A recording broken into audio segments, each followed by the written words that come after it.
Presentation of Fox Sports. We are Blackmore. We are Minnesota.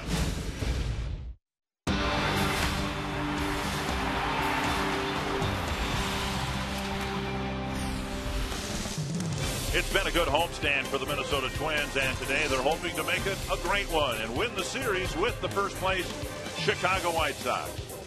And a good afternoon to you from Target Field. I'm Dick Bramer. You'll hear from Bert Blyleven here shortly. Scott Diamond making the start for the Twins, and he got this homestand started on the right foot with his first Major League complete game, a 3-hit shutout over the Cleveland Indians. Now, Diamond only throws 91, 92 miles per hour, but we see hitters consistently be late on his fastball because of his outstanding changeup, and he talked with Bert Blyleven about his changeup. So I go with circle change, so I'm actually the opposite of my four seam, so I like to have it so that the horseshoe is on the outside, and so then I can just stick my middle finger on that inside seam, and then I just feel circle. And so I try to keep the pressure on that middle finger as it rolls, and that's what kind of projects it. You know, the Minnesota Twins have been very lucky to have some great pitchers with some great changeup.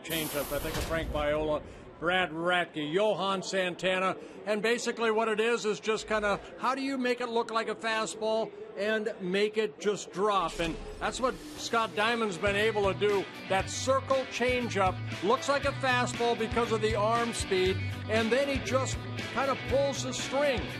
That's because that ball is back in your palm a little bit. You cannot throw it as hard as a fastball, but it's the speed of the arm that makes that hitter look like it's a fastball, and is coming at about maybe 7, 8 to 12 miles an hour slower. Well, the Twins figure this is going to be a pitcher's duel with Diamond going for them, Jake Peavy going for the White Sox, Denard Span in the lineup today, hoping to continue his assault on a 300 batting average.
Fox Sports North is brought to you by your local Northland Ford dealers.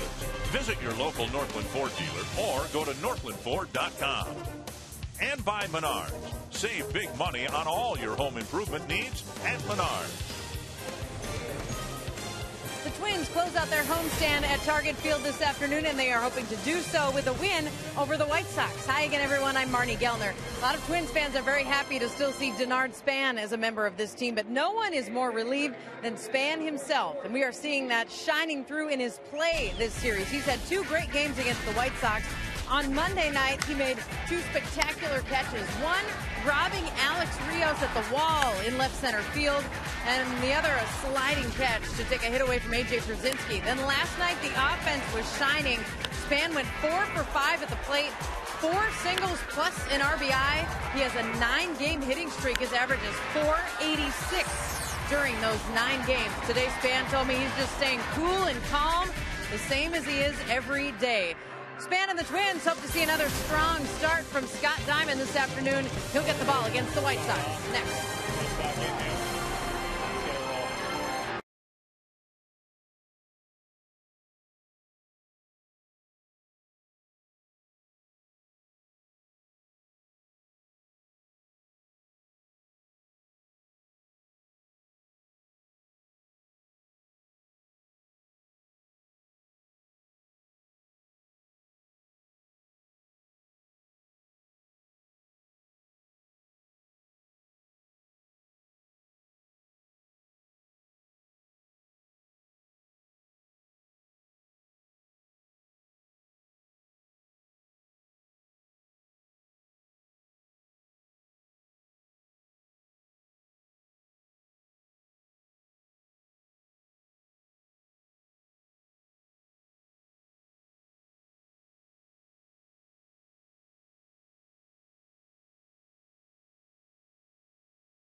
Bit here at Target Field, final game of the series in the homestand. The Twins have a 4-1 homestand so far. And we had a rain shower before the start of the game. Lasted, I don't know, 15-20 minutes, just a light shower. Our resident meteorologist up here in the booth, he doesn't have his AMS seal. I don't even think he has his driver's license. No. But he said that we might not get started on time, but we're going to get started on time. You trust him? No, that's... Thank you. Okay. Scott Diamond with a smile. He would like to continue to pitch well in this ballpark in day games. I mean, he's really set up well to do well here today. Yeah, in day games so far this year, 7 starts, 5-0 with a 1.82 earned run average. What Scott Diamond's been able to do when that sun is shining. And we expect, looking at the weather from the official sources, people who know what they're talking about, that we won't have any more rain here till about 4 o'clock. So we think we'll have uninterrupted baseball for you. The White Sox have taken over first place in the division. Looked like they were going to fade away after a sweep against the Tigers, but now there they are on top again. The Menards batting order has Alejandro De Aza leading off. Kevin Youkilis batting second. Adam Dunn, Paul Konerko, Alex Rios, Alexei Ramirez, A.J. Pierzynski out of the lineup today. Diane Viciedo, Tyler Flowers doing the catching, and then former Twin Orlando Hudson. Yeah, with Chicago winning last night and Detroit losing, Chicago with a 2.5 game lead over the Tigers. But Scott Diamond's job here this afternoon. Do exactly what he did in his last start. A 3-hit shutout against the Cleveland Indians. In that ball game, 6 strikeouts, no walks. That's one thing that Ron Gardenhire was very impressed about. And for Scott Diamond, so far this year, only 15 walks, 2 intentional walks in 100 innings pitched. Northland Ford defense for the Twins. Josh Willingham in left. Denard Span in center. Ben Revere in right. Danny Valencia, Brian Dozier, Jamie Carroll, Justin Morneau, your infielders. Joe Mauer behind the plate. And Ryan Doman, the designated hitter. Well, Scott Diamond making his 4th career start against the White Sox. He won his first major league game last year in Chicago against Jake Heavey and the Chicago White Sox. His mound opponent here this afternoon. Diamond, a 3-pitch pitcher, great control of his fastball, both sides of the plate. He mixes in a curveball and then the straight changeup, that circle changeup that we talked about in the pregame. With the White Sox 1-run win last night, Detroit's rain-shortened loss at Fenway Park, it is a 2.5 game lead. During this homestand, the Twins have passed the Royals, and they'd like to set their sights on the Indians, and having swept them here and seeing what the Indians are going through with their starting rotation, that's not a far-fetched goal at all. Yeah, the Twins after this ball game go to Boston for 4 games, and then they play the Indians in Cleveland for 3. First pitch, strike 2, De Aza. He'll be followed by Youkilis and Dunn. And we'll keep an eye on that on Scott Diamond. He knows the importance of getting strike 1. Work ahead in the count.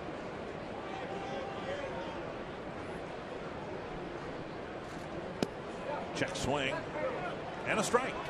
0-2. What makes Diamond so effective is where his delivery and the ball release point is. Straight over the top. Does a good job of hiding that ball, and then it'll just kind of come straight over, creates that good downward plane. Here's the breaking ball right here.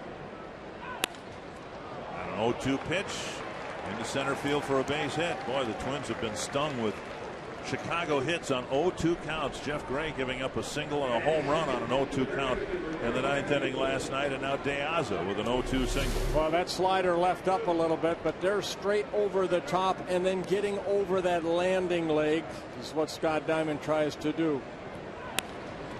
See that ball left up right there. Too good a pitch, 0-2.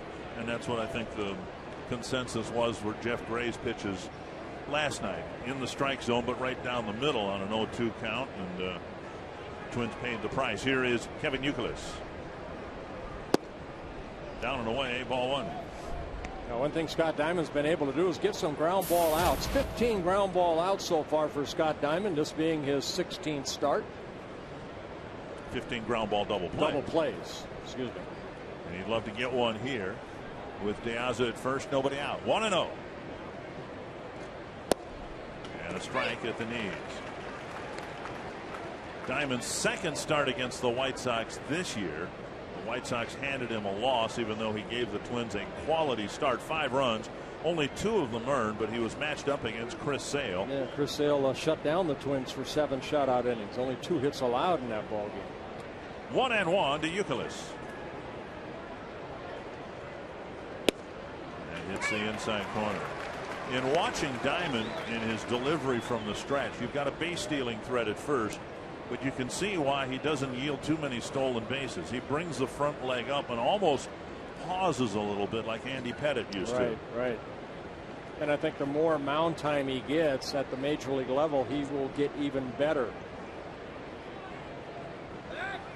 Right now, base stealers, you saw De Aza kind of hesitate just a second. And then they go back into the base. Here's what you're talking about, Dick. That little hesitation right there, and then the step over.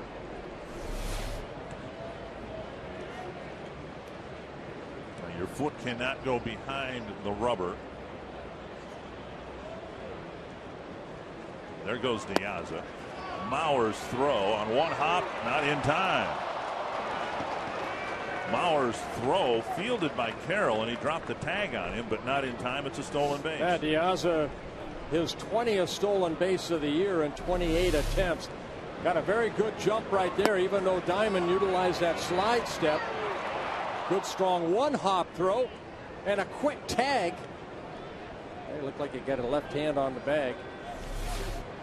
So a runner at second, nobody out. 2-2 to Youkilis.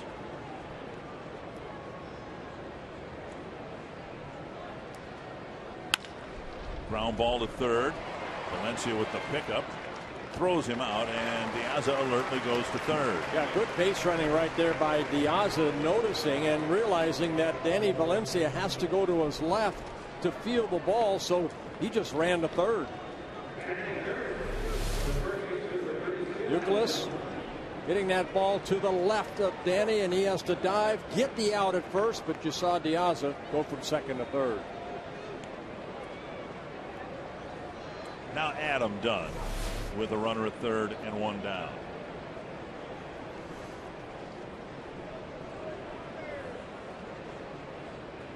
Inside. Now Dunn has had a nice comeback year. A lot of power, 31 home runs, a lot of runs batted in. Some have suggested that the third spot in the Chicago batting order might not be the best place for him because of situations like this. There's a runner at third, only one out. And he lifts it high enough and deep enough to get the run in. The point was going to be that Dunn strikes out in half his at-bats against left-handed pitchers. Diamond was in position to maybe leave Diaza at third, but Dunn puts it in play and gets his 74th run. They've been picking up a lot of RBIs for the Chicago White Sox. That's his 74th right there, fourth most in the American League. So the White Sox get the game's first run, and that brings up designated hitter Paul Konerko.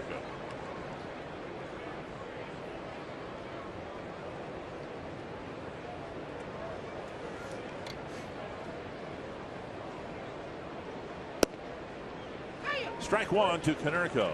Well, Mike Trout still very hot for the Los Angeles Angels of Anaheim. Paul Konerko second. There's Joe Mauer.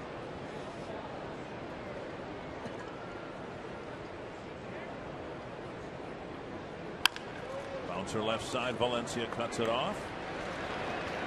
And that wraps up the first. Diaza gets aboard on an 0-2 pitch, steals the base, and scores at 1-0.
Check out the GMC keys for game 3. Yeah, both a couple of hitters in the lineup. 1-2 hitters for Gardy this afternoon on good hitting streaks. Denard Span and Ben Revere. Ben Revere kept his hitting streak alive in the 9th inning last night when he pinch hit with a single. Menard's batting order today: Span, Revere, and Mauer. Willingham, Morneau, and Domet. Valencia, Dozier, and Carroll. And on the mound this afternoon for the White Sox, it'll be Jake Peavy making his 21st start of the year, his third against the Twins. This guy, he's been their innings eater for the Chicago White Sox, 5th in the American League in innings pitched. Very good 3.15 earned run average. That is 7th best in the American League, and a guy that likes to finish what he starts, 4 complete games on the year. Span, Revere, and Mauer to get things started.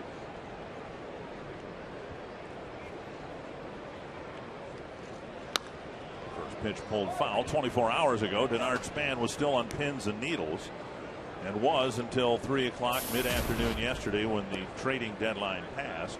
Still a member of the Twins. Then he goes out and gets 4 hits and 5 at-bats. And the average just one good day away from the 300 mark. Fouled away, 2 strikes. And I think a lot of times you'll see Span, take some pitches, but against a guy like Peavy, a strike thrower, he's up there ready to swing that bat. 2 quick strikes. Peavy in his 4th season with the White Sox, his 11th season at the major league level. Little bouncer to shortstop Ramirez, and Span is retired. 1 down. Northland Ford defense for the White Sox. Viciedo in left, Diaz in center, Rios in right. Kevin Youkilis, Alexei Ramirez, Orlando Hudson, Adam Dunn getting the start at first base in place of the designated hitter Paul Konerko, and Tyler Flowers behind the plate. 1 down, Ben Revere, the hitter. And Revere called on in the 9th inning to pinch hit, and he singled to extend his hitting streak. And he takes down and away, ball 1. Career high 14 game hitting streak for Ben Revere.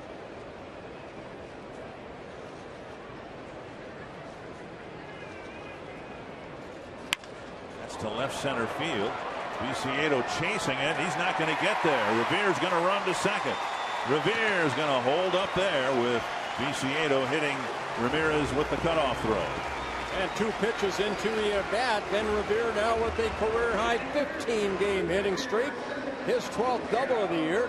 And that's what we've seen as of late. Ben Revere showing some power the other way. Outfielders do not play real deep for Ben Revere. And right now he's burning some left fielders. 2nd time in this series that he's burned Viciedo in left field by hitting a ball over his head.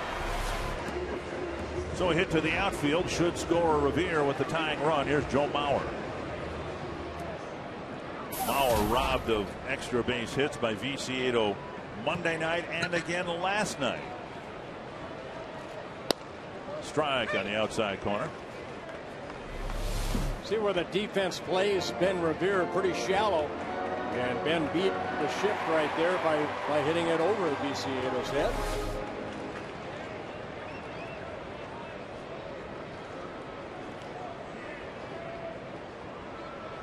Off to second, thrown into center field, and Revere will go to 3rd. A little slippage right there by Jake Peavy. Remember in yesterday's ball game, Liriano had a runner on. I believe it was, I'm not sure who it was, but Ramirez wanted the pickoff throw just like that, the open glove. Oh my! And Peavy just airmailing it into center field. Will be an error charge to Peavy, allowing Ben Revere to go to 3rd. 1 strike to Mauer, with the tying run now at 3rd. Infield playing back, and there's a called 2nd strike, and Mauer looks back at Field and Colbert.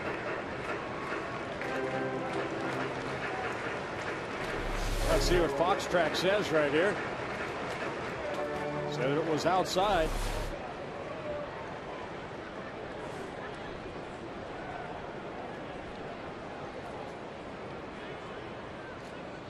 In the dirt, blocked by Flowers. You know, the White Sox have not been very tidy defensively. Over the season, they have been. They lost a ball game in Texas on Sunday, they said, because they didn't field the ball well. Committed 3 errors here on Monday. Should have been charged with an error last night, but they weren't on the Konerko throw to home plate. 1 and 2 to Mauer. Now, Peavy, a 4-pitch pitcher. He likes that slider. He's got a nasty slider. That's his strikeout pitch. Infield playing back. They'll concede a run here if Mauer can put it in play up the middle. Roll to first, and Dunn watches Revere scamper home. So Mauer gets the job done. And the game's tied. An RBI for Joe Mauer, his 50th of the year. as a speedy Ben Revere created some havoc on the base paths. Peavy upset with the air that allowed Revere to take third base. Yeah, Peavy, one of these pitchers, he's not going to be afraid to show his emotions on the field. So very much of a competitor. Three-time All-Star, Cy Young Award winner for the Padres in 2007.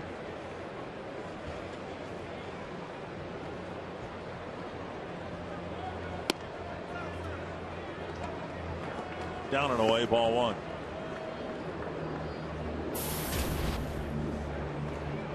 Willingham has not figured out Peavy yet. He's 0 for 12 against Jake Peavy in their meetings. This one lifted to right.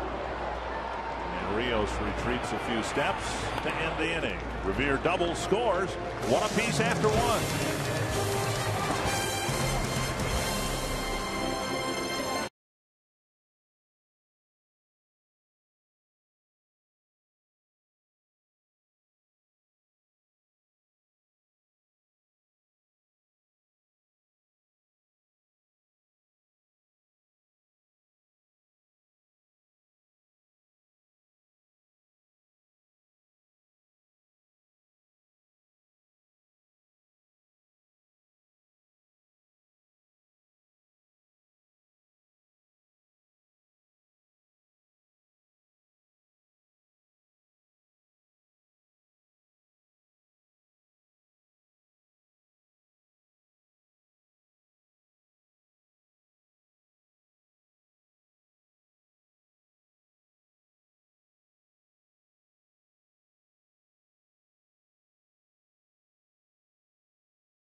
Alexi Ramirez will hit second in this inning, and he comes from the same hometown as Twins Hall of Famer Tony Oliva, Pinar del Rio, Cuba. And Ramirez said that he knew Tony's brother, who was Alexi's coach in Cuba, but he didn't meet Oliva until he came up in the big leagues in 2007. And Ramirez says that when he comes to Minnesota to play the Twins, he seeks out Tony Oliva, looks for some advice. They talk about home. He said, now we've become good friends. We actually talk about family. We get together in the offseason with our families. And Ramirez says, I consider him a good friend. And Dick Adbert, he said, he is definitely one of my heroes. Couldn't pick a finer one. That's right. You're absolutely right. That's what we see in clubs that have, players from Cuba that some of them defected to play baseball here. Always try to talk to Tony Oliva. It was a fly ball to center field, and Denard Span over to make the catch. I got a kick yesterday as we were both at the RBI World Series kickoff luncheon yesterday. There was a team from the Dominican Republic. There was a team from Venezuela there. Rod Carew, Tony Oliva were there, kind of off to the side before the luncheon, talking to each other. And to see the reaction of first the Venezuelan team, then the Dominican team came up and they acknowledged Rod Carew, but for some reason they gravitated towards Tony. They wanted their picture taken with Tony and Rod as well. But here's another fly ball to about the same spot on the field. Span coming in to make the catch here, out number 2. I mean, none of these guys, these are teenage kids from Venezuela and Dominican Republic. Their fathers might not have seen Tony play, but they know of him, and same too for Rod Carew. Also, both of them speak their language, too. I know when Rod Carew, when he was asked some questions, Rod first started in English and then spoke Spanish, and they were sitting in the back, and it was like their heads popped up when Rod was talking in Spanish. It was a pretty special event yesterday. Twins and Target Field hosting the RBI World Series for the second year in a row. Strike one to Viciedo. You know, if you're watching this ball game right now, watch both these pitchers. They throw strikes. The reason that they can go deep into the ball game, they both attack the strike zone early. Dozier charges over to Morneau. And Scott Diamond's gotten through 2 innings on 17 pitches.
Minnesota Twins have a tough task today to face one of the great pitchers in the American League, Jake Peavy.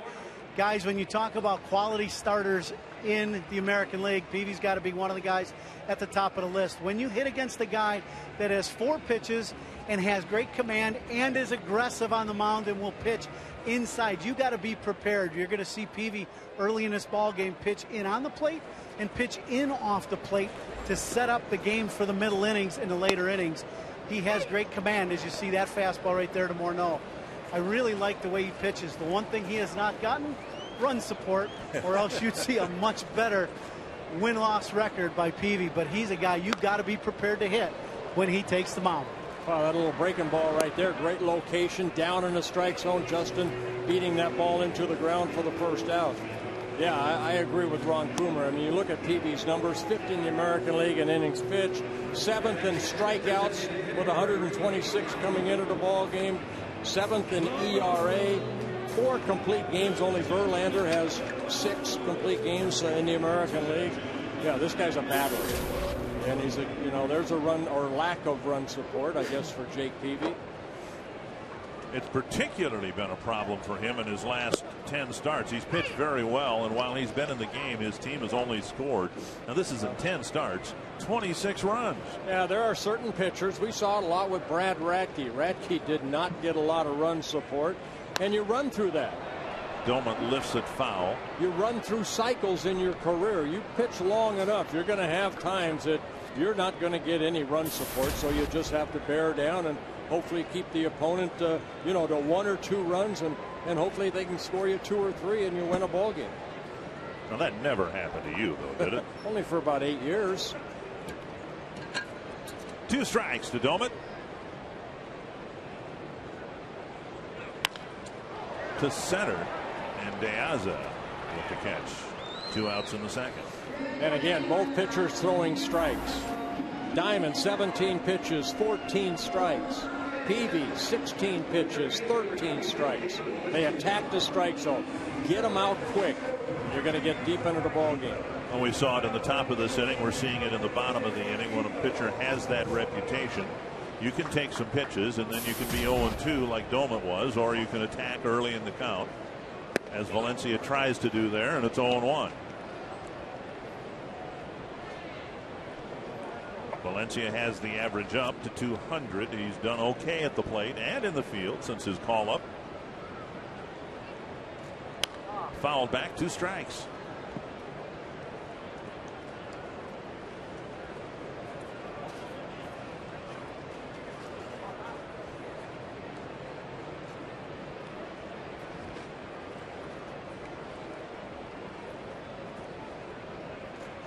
Inside. That's what Ron Coomer was talking about. Control on the inside part of the plate and inside off the plate. Well, if you're going to go in and you want to miss, you miss inside, especially ahead in the count. Now here comes the slider.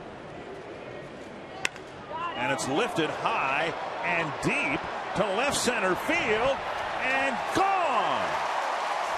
And that was a hanging slider.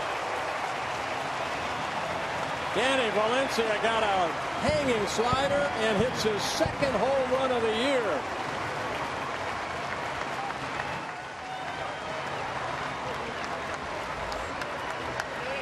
So not an 0-2 pitch, but on a 1-2 pitch, Valencia answers with a home run. Yeah, 15th home run that Peavy has allowed. You see Flowers wanting that ball down, but Danny got hold of one. Gives the Twins a 2-1 lead.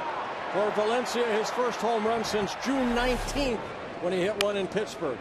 You know, right before Peavy threw the pitch, you said, here comes the slider. And I wonder if that wasn't Valencia's thought process, too, as the pitch was coming in. Here comes the slider. Looks like he was waiting for it. Well, it was a hanger. He better be waiting for that. Swing and a miss. That's where he wanted that pitch right there, that last pitch to Valencia. That home run at 410 feet. This is the slider he wanted down. Well, that's the home run slider, but then he threw that previous pitch to Dozier down like that right there. Dozier gone. The inning's over. The Twins take a 2-1 lead on the Valencia home run.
Make a correction on Danny Valencia's last home run was April 23rd here against the Boston Red Sox when he hit a home run against John Lester. So Danny, nice goal. Irby's value player of the game. Text the word value followed by a space in the player's name to short code 234-234. I was wrong again. Well, Scott Diamond given a 2-1 lead thanks to Danny Valencia's 2nd home run. 6 in a row set down by Diamond. He'll face Flowers, Hudson, and De Aza here in the Chicago 3rd inning.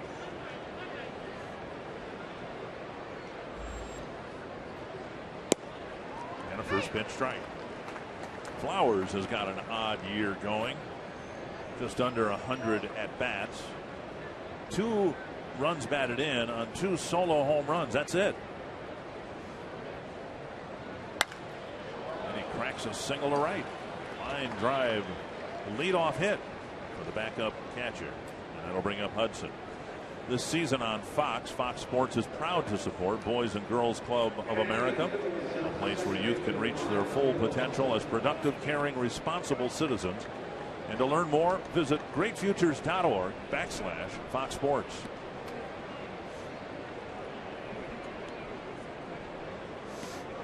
Orlando Hudson up, former Twin, was released by the Padres, signed by the White Sox. Have to take the bunt away right here as Danny Valencia is laying in on the grass.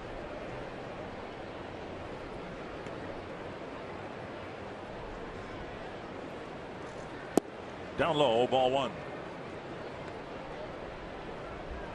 Hudson signed by the White Sox and then reassigned to a position he'd never played in the big leagues before, third base.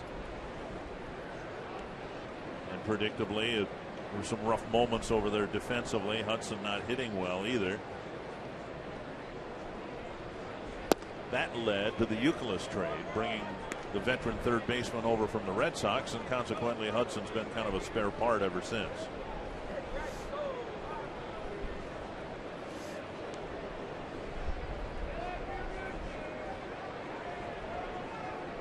Two and 0 to the number 9 batter. Bouncer left side. Valencia goes to second. Quick relay to first. Double play. Nicely done. And another ground ball double play for Scott Diamond. Yeah, number 16 on the year. Kind of jammed Hudson right there in a fastball situation. Hudson looking fastball, but then hits it to the left of Danny. And the momentum takes him to second base. Quick release by Carroll to complete the double play. Base is empty for De Aza, and that's a good thing. He's had a good series. Got a leadoff single, stole a base. Alertly took third base on a ground ball to Valencia's left, and then scored on a fly ball. Strike one.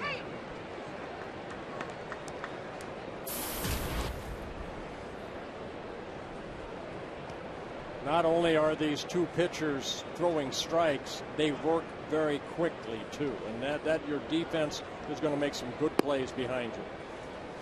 1-1. You have to respect what the White Sox have done this year. My goodness, they've turned the roster over up so much, and yet here they are, a first place ball club. Instead of Juan Pierre, they have De Aza, who was with them for a while last year, but he's done a great job in the leadoff spot. They've turned over the manager's job to someone who'd never managed a professional game before. Whole slew of new coaches. 2-1. And now 3-1 with Youkilis on deck.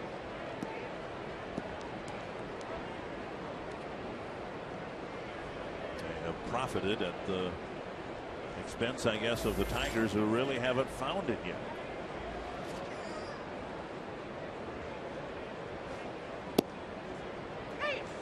Three and 2. The Tigers will get going for a week or so, and everybody will go, well, all right, now they're on track. Watch out. And then they'll have a bad week. Full count to De Aza.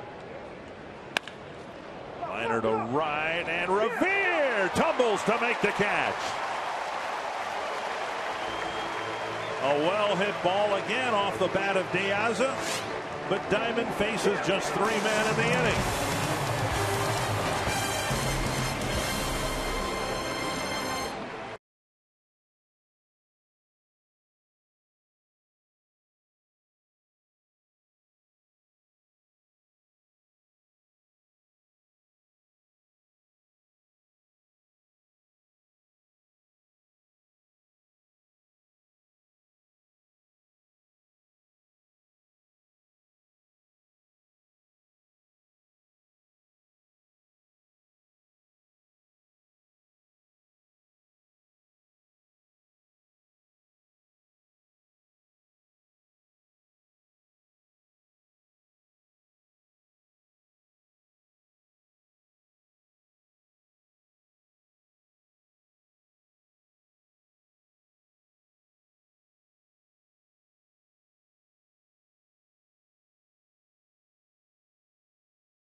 come in, and the way that his glove is set, opened, ready to make that catch. Now, if this ball's short hosel, it's still going to be in his glove, but great concentration, open glove, and a great catch by Ben Revere in right field.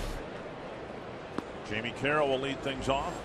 Revere has perfected the tuck and roll when you come in or you go laterally to make a diving catch. You get that your arm tucked in and roll on your shoulder and back.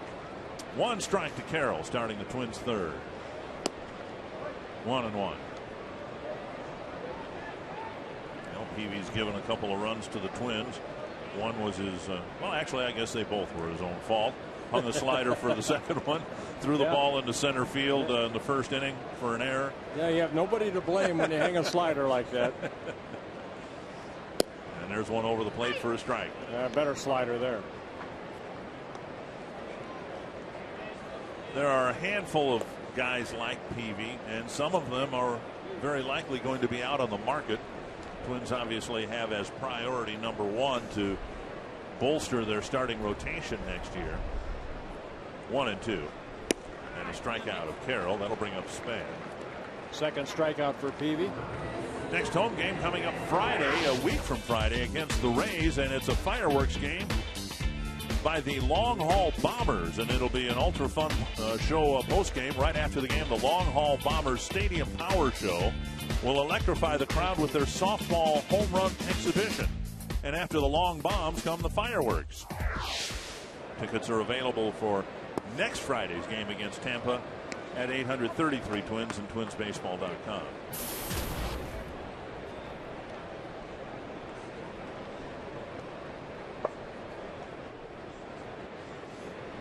One and 0 to Span. Bounced to short his first time up. Splintered bat. Peavy ducks under the splintered end of the bat and runs to first to catch Dunn's flip. 2 down. Let's go to Ron Coomer. Well, next batter, Ben Revere, has some interesting ways of going about his swing, and I know we've gotten a lot of tweets and a lot of questions about what Ben does at the plate with his hands in his hitch. You see the elbows going together. That's just a relaxation thing to make sure that your hands and arms are relaxed at home plate. But the other thing he does, he has a pretty pronounced hitch in his swing. And kind of like a guy that's on this field now, the White Sox first base coach, Harold Baines, had a big hitch in his swing where his hands go up and down. The hands going up and down are a timing mechanism. That right there is just to relax and keep your hands nice and loose on the bat. Something every hitter's got a little something. That's Ben Revere's. Harold Baines, outstanding career as a Chicago White Sox, Baltimore Oriole. Great career, but I think of Joe Morgan. Yeah. Joe Morgan had that little. The back arm would kind of flip back and forth. Yeah. 1-1 to Revere. Drove a double to the gap in left center field and later scored in the first inning. And Ben Revere, Joe Morgan, almost the same size. You know, speedy. Of course, Joe Morgan, a lot of power. Ben Revere, more of a line drive, slap type hitter, utilizes his speed. And looked like a changeup floating outside. 3-1 with Mauer on deck. Well, Peavy, very good control. Look for a fastball away right here. See if Ben Revere can just hit it the other way. Flowers sitting outside, and he does. 2 for 2 for Revere. Boy, you saw that coming, Ron. You know what? I mean, Peavy's going to challenge it. He's not going to try to finesse, especially a guy like Ben Revere. 3-1 pitch, fastball away. Good hitting by Ben Revere. Not trying to pull that ball, just goes with it. Yeah, it's a great swing, and that pitch is away. And what Ben's just trying to do is stay on top of the baseball. If he can do that, whether he's out in front a little bit or he's a little behind and shoots it the other way, he's going to have a lot of success. The one thing he's able, with that hitch in his swing, he gets his hands up high enough and early enough to where he can handle a lot of pitches. That's why he's hitting over 320. Let's see if Revere tries to steal. Peavy tough to run against. On the first pitch, and Revere is in there. Ooh. Great jump right there by Revere. I mean, he was at top speed in his second step. If we get another look at that, that's as good a jump as I've seen a guy at first base in a long time. That's a great jump. Only 2 of 8 successful stolen bases against Peavy. Well, Flowers comes up, makes a good strong throw, but Ben Revere just beat the throw because of the speed. My goodness. His 25th stolen base for Ben Revere.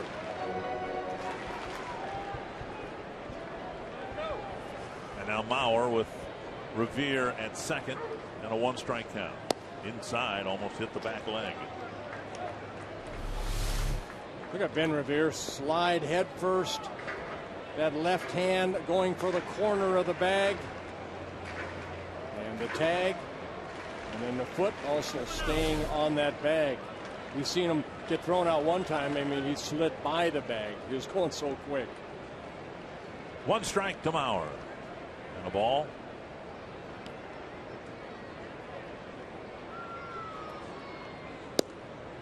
If I was a middle infielder, I'd be tempted to do that. Take the throw, put the glove on him, and just leave it there and see if he slides past the bag. 2-1. There's a fearlessness about Ben Revere once he gets on the bases. You know, the great thing about what he did, too, is he took off on the first pitch. That was going to be part of the second half of that, Ron. You know, it's not just stealing a base, but stealing it early in the count. When you're a guy at the top of the lineup and you've got a Mauer, Morneau, Willingham hitting behind you, what you want to do is give them as many pitches to see with you and runners with scoring position as possible. So for him to take off on the first pitch, Joe can take the pitch, he gets second base, and now you got a runner in scoring position with a full at bat. And Mauer draws a walk. Peavy wondering where that pitch was. Yeah, tried that backdoor slider again, and Peavy kind of looked in at field and Covert and said, boy, that's a pretty good pitch. Took a little off this pitch right here. And Foxtrax says he had hit the corner. Well, remember that first inning at bat, the pitch out there was called a strike, and Mauer was a little disappointed. Here's Willingham. Twins getting a 2-out home run from Valencia in the second. Now they're trying to build another threat with 2 out in the third.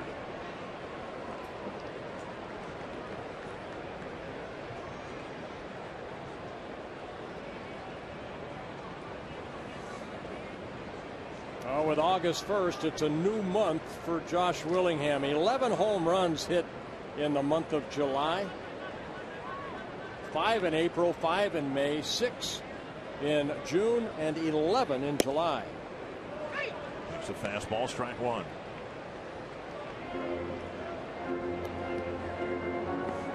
And Willingham, 27 home runs. A very good month of July for Josh Willingham.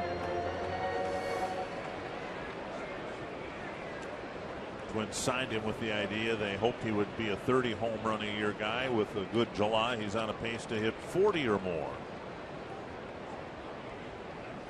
Swings through a fastball, and it's 0-2. Again, he just has not figured out Jake Peavy yet. Now 0 for 13 in his career. Peavy has walked him 3 times. Fastball up, and Willingham just swung underneath it. Another 0-2 count. We'll see if Willingham can get another 0-2 hit. Flowers sitting down and away. Just off the plate. And it's 1-2.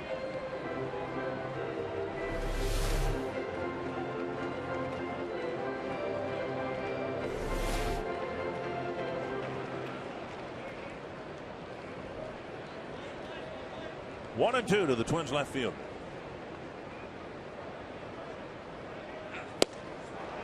Fastball gets him.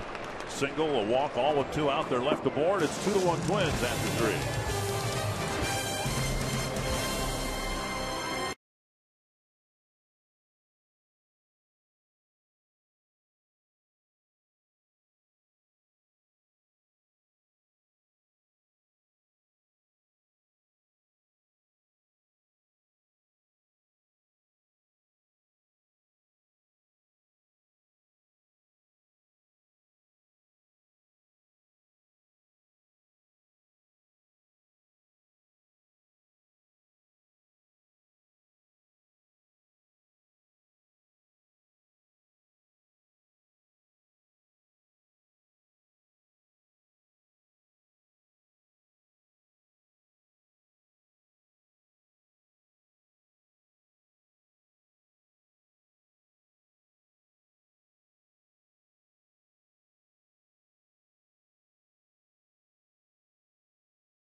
GoPro shot.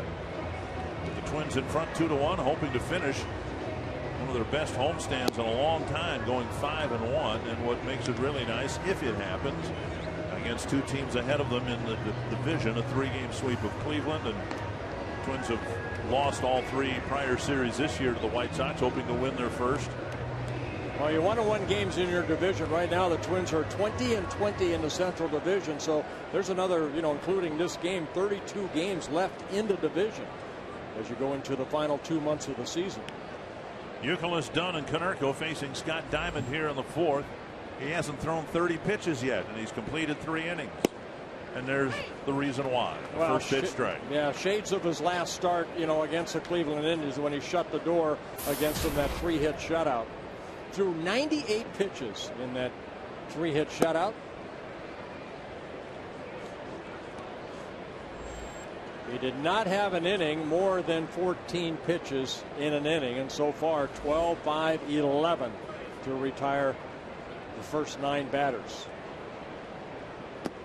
2-1. Now there's a vague term that's been in vogue for a number of years regarding starting pitchers.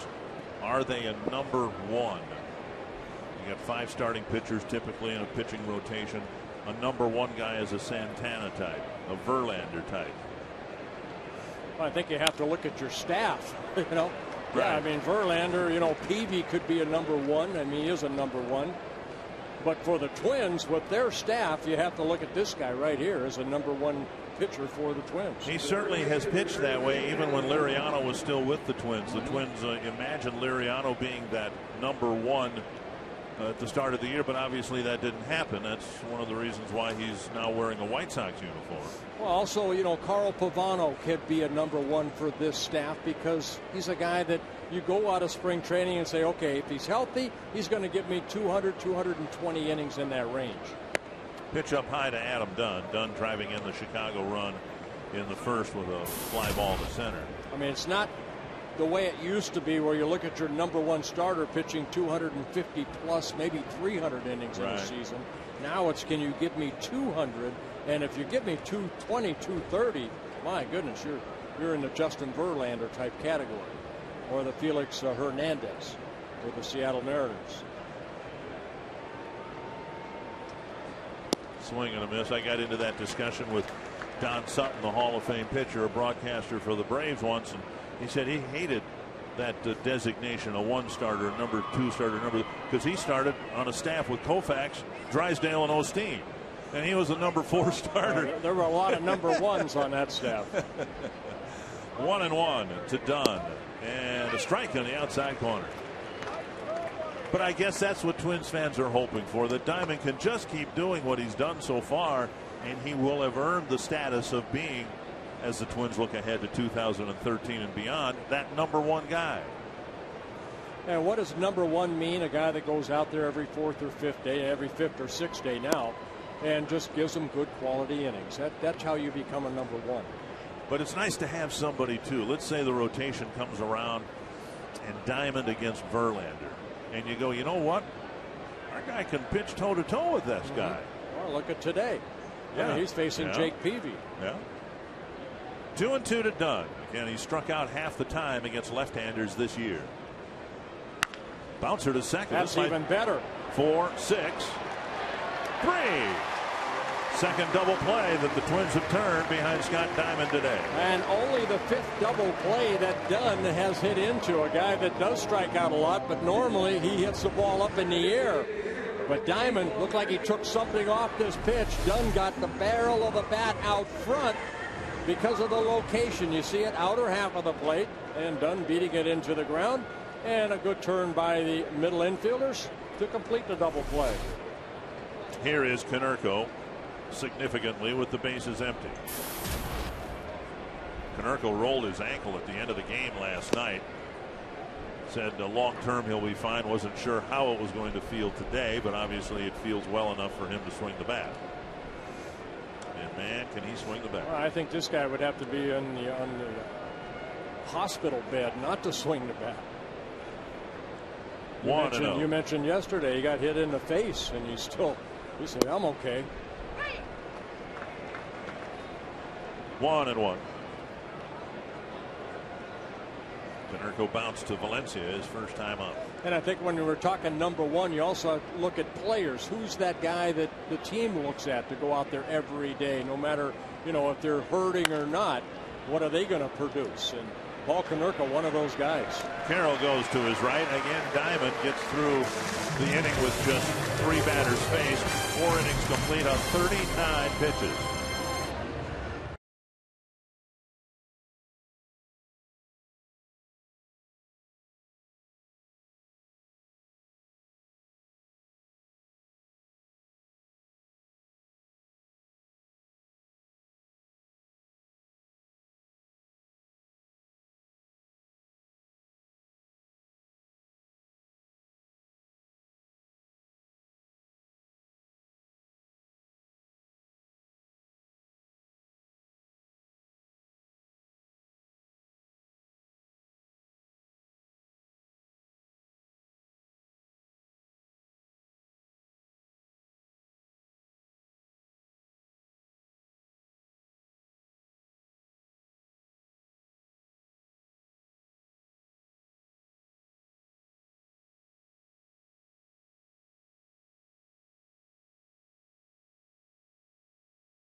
/fan guide to register for a chance to win a VIP experience for 2 to a 2012 MLB World Series game presented by Scotts, the official lawn care company of MLB. Twins leading 2-1. As expected, a pitcher's duel between Jake Peavy and Scott Diamond. Peavy out there pitching to the Twins in the bottom of the 4th. And Justin Morneau will lead things off. Down and away, ball 1. Morneau, Doman, and Valencia. Morneau bounced to second his first time up. Yeah, a little slider down and away that Justin got on top of the ball, hit that ground ball just like that. Hudson from short right field, 1 away. I want to circle me, Bert. Guest up here, we have Rick and Sandy from Eden Prairie. Rick, show the sign right there. Both of you just recently, don't cover up your wife, my goodness, but both of them recently retired. It's your birthday today. Happy birthday to you. And did you not have a birthday yesterday? I can't hear a word you're saying, but happy birthday to you. Do you know that there's 248 more days until my birthday? Happy birthday, young man. Welcome up to the booth. Ryan Doman, the hitter, taking ball 1. Doman with a fly ball to center's first time up. Okay, you can put the sign away now. Doman backs out of the box. Seen Doman as a catcher last night, a left fielder, now the designated hitter, and he swings through it 1-1. A nasty slider right there. Doman is a left-handed hitter, came into this ballgame hitting .304. 7 of his 10 home runs from the left side of the plate.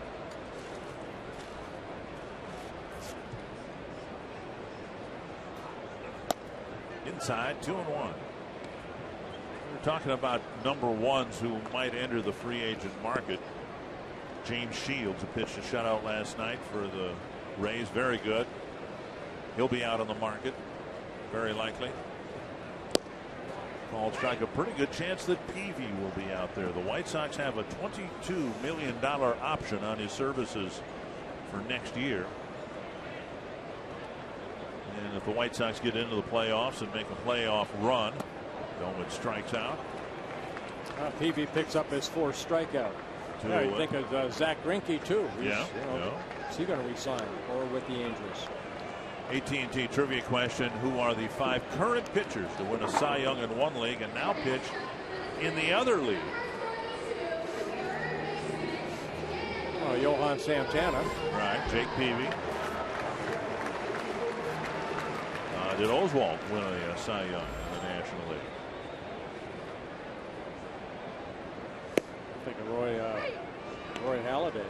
Yeah, there's another one. Yeah, we're doing pretty good. 1 on strike. Cliff Lee. Cliff Lee, there's another. We may have nailed it already. Inside to Dozier, 1-1. We're told there is one more. All right, well, it shouldn't be too hard. Go from team to team. We'll figure this thing out. Sabathia won it in the National League when he was with the Brewers, and then come over to the Yankees again. Swing and a miss, 1-2. He only pitched there a half year, so.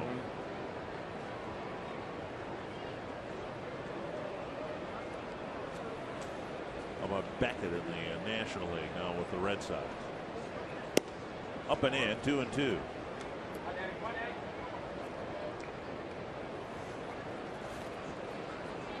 Well, Peavy, this will be pitch number 55, looking for the final out here in the bottom of the 4th. Off the plate, full count to Valencia, who homered on a 1-2 pitch. Dozier would hit next.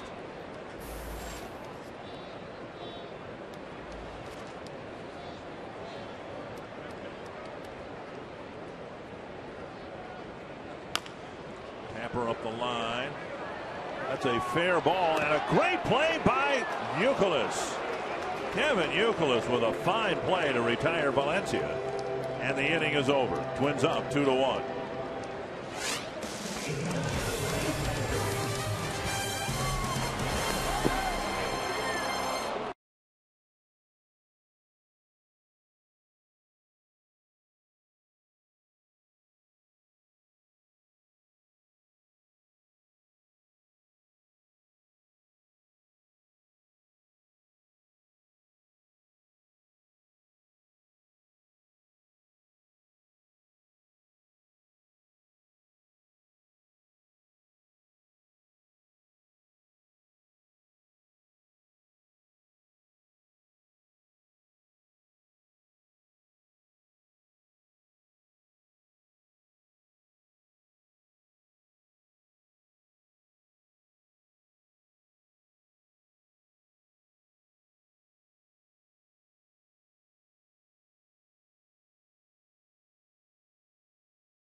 Is brought to you by Sanford Orthopedics and Sports Medicine, for the everyday competitor in all of us. By CenturyLink, a different kind of communications company. CenturyLink, your link to what's next. And by Grand Casino, the best stories start here. Twins trying to take this series 2-1. Scott Diamond giving him a good shot so far. Marnie Gellner, Ron Coomer, Bert Blyleven, and Dick Bramer here as we move to the 5th inning already. Alex Rios leading things off for Chicago. Yeah, 40 pitches for 12 outs for Scott Diamond. Out in front, strike 1.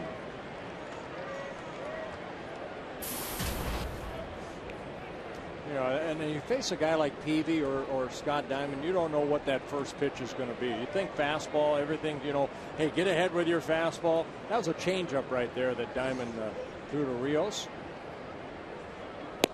Now another changeup, a little movement away.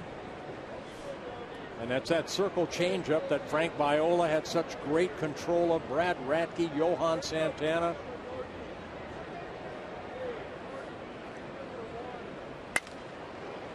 And over Carroll's head, another leadoff hit. The White Sox have had 4 leadoff singles, and that's been the only hits they've gotten.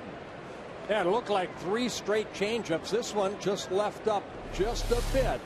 And Rios, who's as hot as anybody in the American League, just kind of hits it off the end of the bat, but into right center field. Diamond would love to be able to throw from the full windup more here in the second half of this game, but it's another leadoff hit. Here's Alexei Ramirez. Maybe he can get another ground ball double play. Maybe he can do that. Maybe he does it better from the stretch. You can't get a double play from the windup.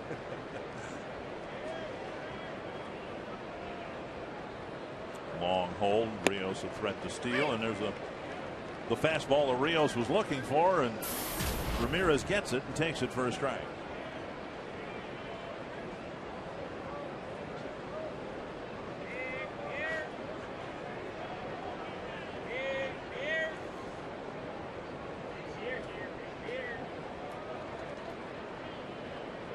One strike.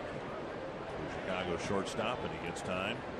You know what's been impressive about Diamond on another level, Bert, is the norm is pretty good. In other words, his average start is pretty doggone good. The bad starts, the disappointing starts, aren't too far from that. He still pitches innings. He had a bad start by his standards against Kansas City 2 starts ago. 10 hits, 4 earned runs, and he said, you know, I just gave up some seeing eye hits. I was just missing my spots by a little bit. Yeah, only 2 times this season in 15 starts he hasn't been able to complete 6 innings, and both those starts 5 1/3. So he's been the Twins' innings eater when he is out there. 2 strikes, and the question is, how many innings will the Twins pitch him this year?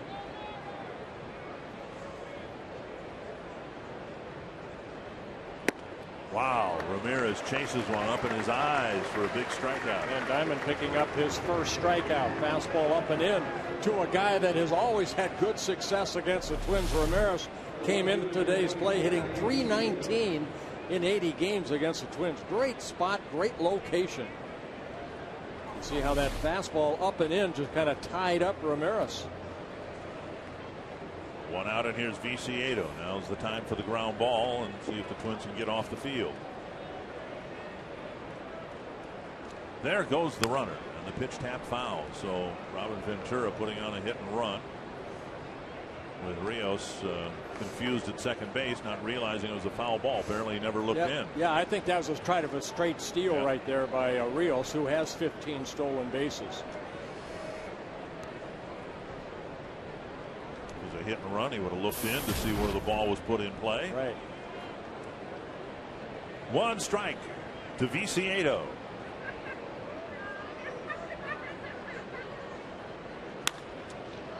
Rope foul.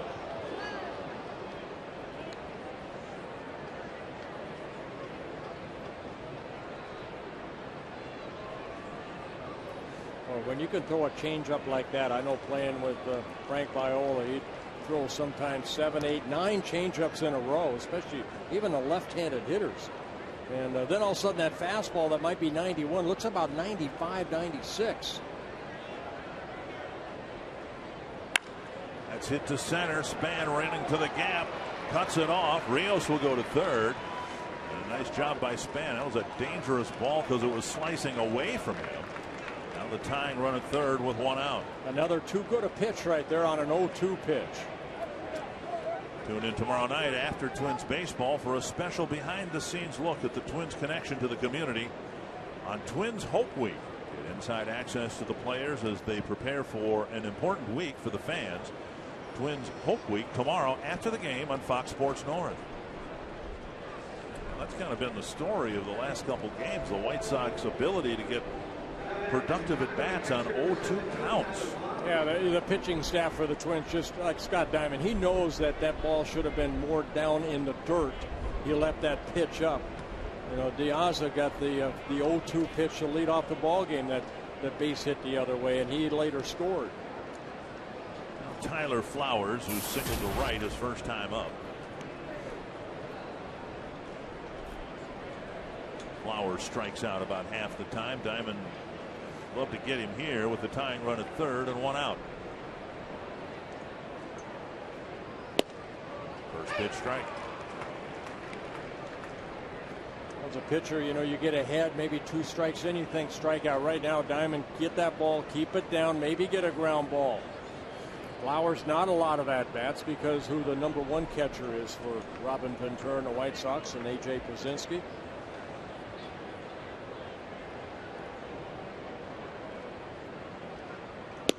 Missing the inside corner. Went with 2 straight fastballs, inner half of the plate.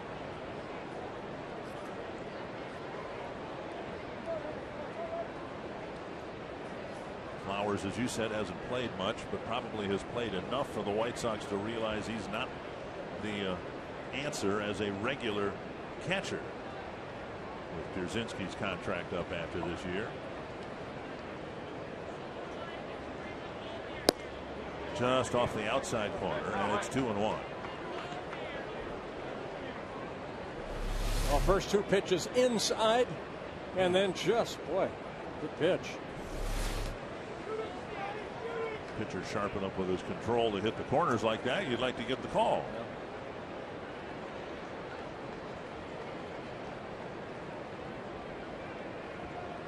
Watch Mauer move again, the last second, going back in. Dozier knocks it down, gets 1, but not 2. The tying run scores. Dozier had the ball bounce out of his glove, and that delayed that potential double play just enough. Well, I'll tell you what, Flowers got down that line pretty quickly, too. He got jammed right there. They went back inside. First 2 pitches inside, then the fastball away, and then he went back in again.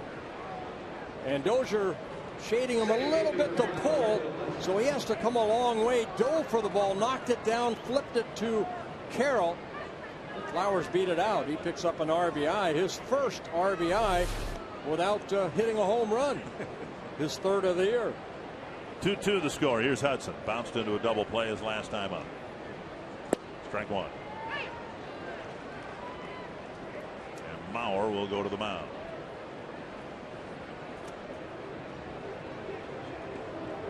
So the White Sox have had 4 leadoff singles. 2 of them have scored. Here's a quick trip to the mound by the Twins catcher.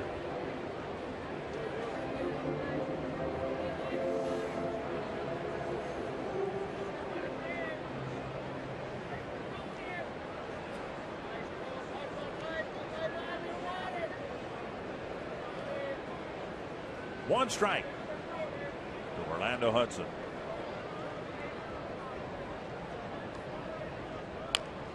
Fouled off a leg. 2 strikes.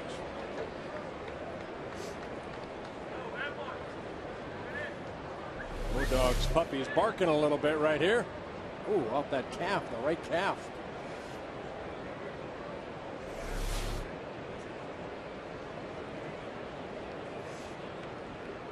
We'll see if they go back in again.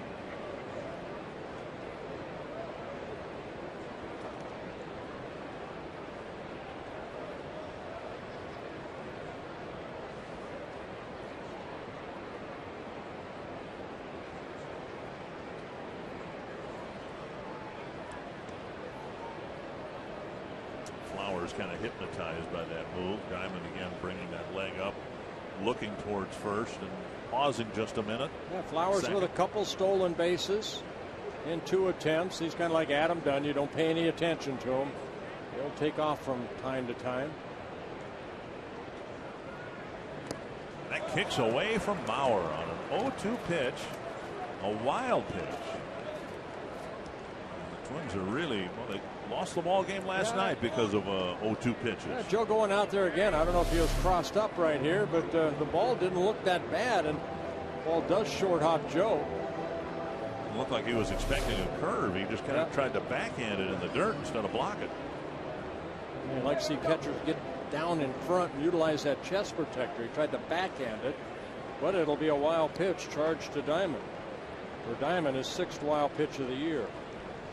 2 hits, 0-2 home runs, now an 0-2 wild pitch, and Diamond will try to pitch around it. 1-2. Bouncer to second, should take care of the inning. Carroll has it. The White Sox get a pair of hits, including another leadoff hit, and they've tied the game in the 5th.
Minnesota Lottery Winner's Circle with $100 worth of scratch-off lottery tickets, courtesy of the Minnesota State Lottery. They'll have to be split up among the group today from Winona, Minnesota. Make one bus trip every year. Earl is part of the group here beside me. Earl, why do you guys all get together and make sure you hit one Twins game every summer? Well, we got to get up here at least once a year to see this beautiful stadium.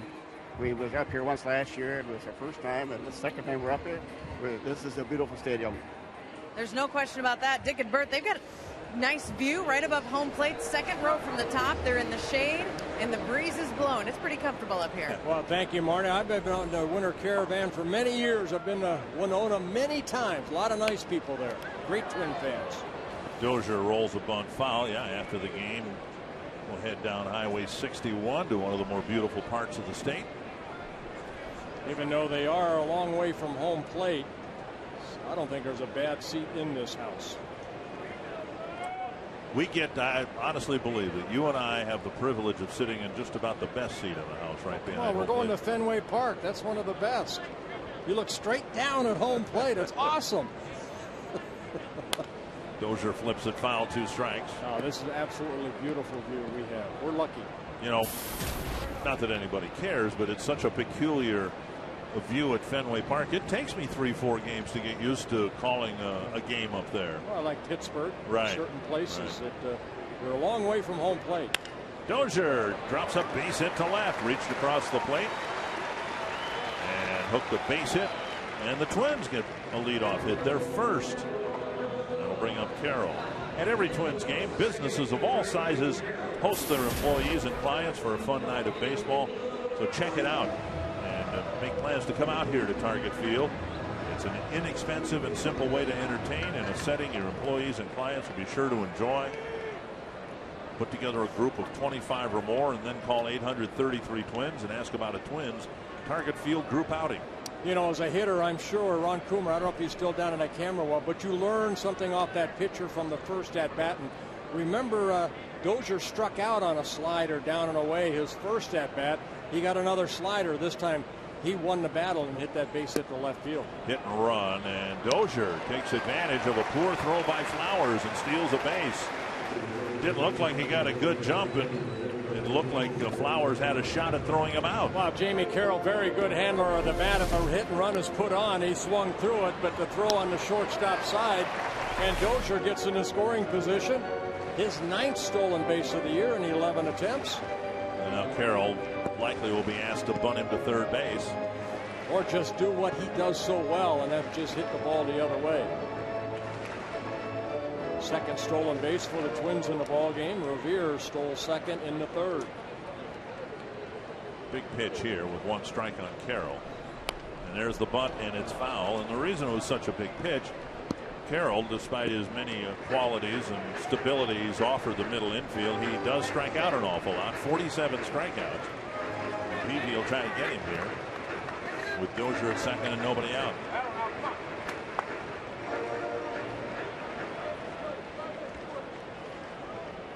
Peavy with 4 strikeouts in the ball game, did strike out Carroll in the third inning. Flowers sitting down and away. Bounce to the right side. What a great at bat. He did with 2 strikes on him, swinging away what he couldn't do with 1 strike in the bunt attempt. What a great at bat. You know, it looked like a fastball up, and Jamie Carroll did everything. I mean, he waited back to say, here, just try to hit it towards second base or first base. See the pitch? See Carroll? It's exactly what he's trying to do. Wait back and just slap it down toward first base. Very good at bat. Did his job. Robin Ventura keeping his middle infielders back. Corner infielders up here for Span, who's hit it on the ground twice. Breaking ball over for strike 1.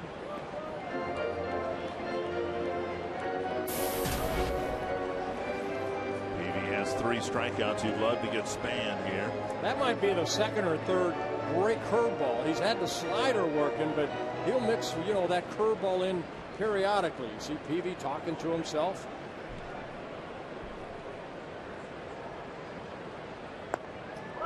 Down and away, 1-1. That's more the slider. He tried the backdoor slider right there. Maybe get a ground ball, keep it down.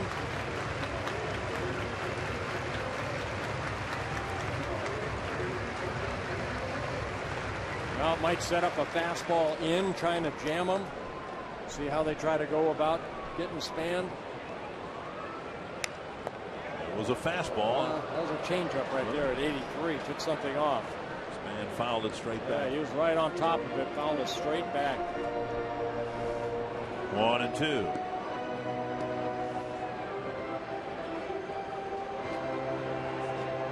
Now you're thinking strikeout if you're Jake Peavy.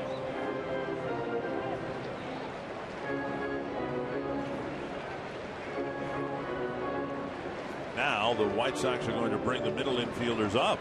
So it's with the count 1-2, the White Sox bring the infield all the way in. You can do 2 things if you're Peavy. Go to that hard slider down and in, or try to run a fastball hard in on Span.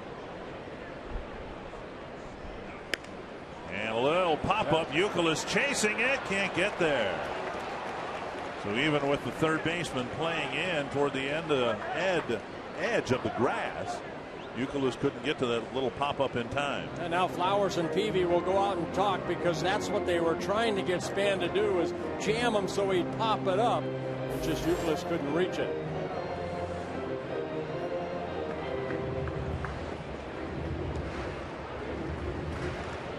Twins scored their second run, first run I should say, in the first inning when the contact was put on in a situation like this. Now the White Sox bring the infield in to maybe choke off the go-ahead run. I think they're going to stay inside again on Span. We've seen Span that ball out over the plate. He wait back so nicely. Line to Dunn. He catches it on the fly, and Dozier will be doubled off. So a line drive hit right to the first baseman. It looked like it might have handcuffed Dunn, but he made the play, and the inning's over.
barstool.com/baseball. Brian Rogers of Mankato wondering whether we'll see either of the prospects the Twins got for Francisco Liriano with the Major League club anytime soon. Well, Pedro Hernandez, great numbers in the minor leagues in AA and AAA combined. Escobar was with the White Sox. You might see him in September. I wouldn't be surprised. Might see him later this month. You never know. Hernandez actually made a start for the White Sox when they were trying to stretch out the rotation a little bit. Didn't go too well, but I don't think they expected too much out of him. Well, he started in Fenway Park, not the perfect place to make your major league debut. He gave up 8 runs in 4 innings.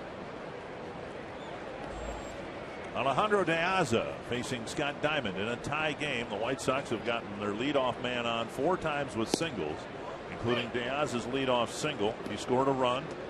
White Sox got a single from Rios. He scored a run in the 5th. 1 strike. Yeah, both times they were 0-2 pitches. So Diamond gets to 1-1 on this at bat.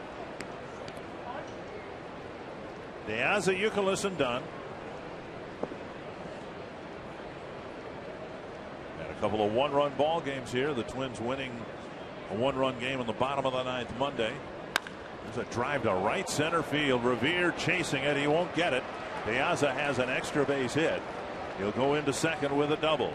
So not a leadoff single, but a leadoff double here in the 6th. Well, first extra base hit, and De Aza, who's had a very good series, continues to hit. Got the barrel of the bat out, and Ben Revere, well, gets behind him. One hops the fence. And for De Aza, his 21st double of the year. And now Youkilis. And Youkilis knows what his job is, as Jamie Carroll's job was last inning, to advance the runner. Ball 1. And Mauer will go to the mound again. It's the 3rd trip they've met on here over the last inning or so. Well, they got to be talking about the indicator, the sign, something that they're not on the same page about. It was a wild pitch that resulted because it appeared Mauer was expecting something other than the curve last inning. Yeah, but Mauer still got to get in front of that ball, which he did not. 1-0.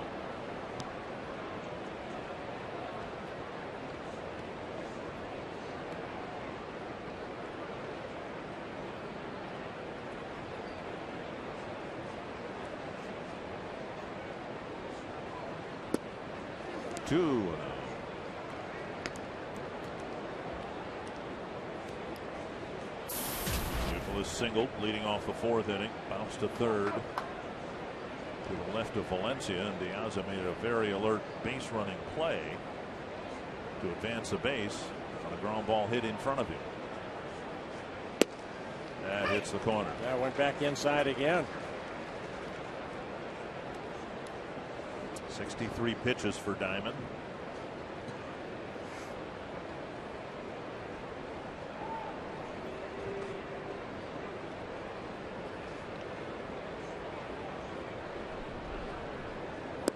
Swings through the breaking ball.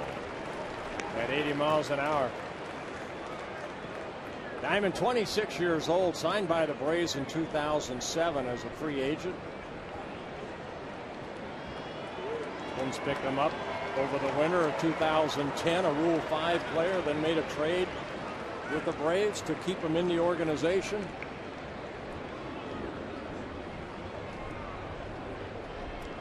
Says he's a student of the game.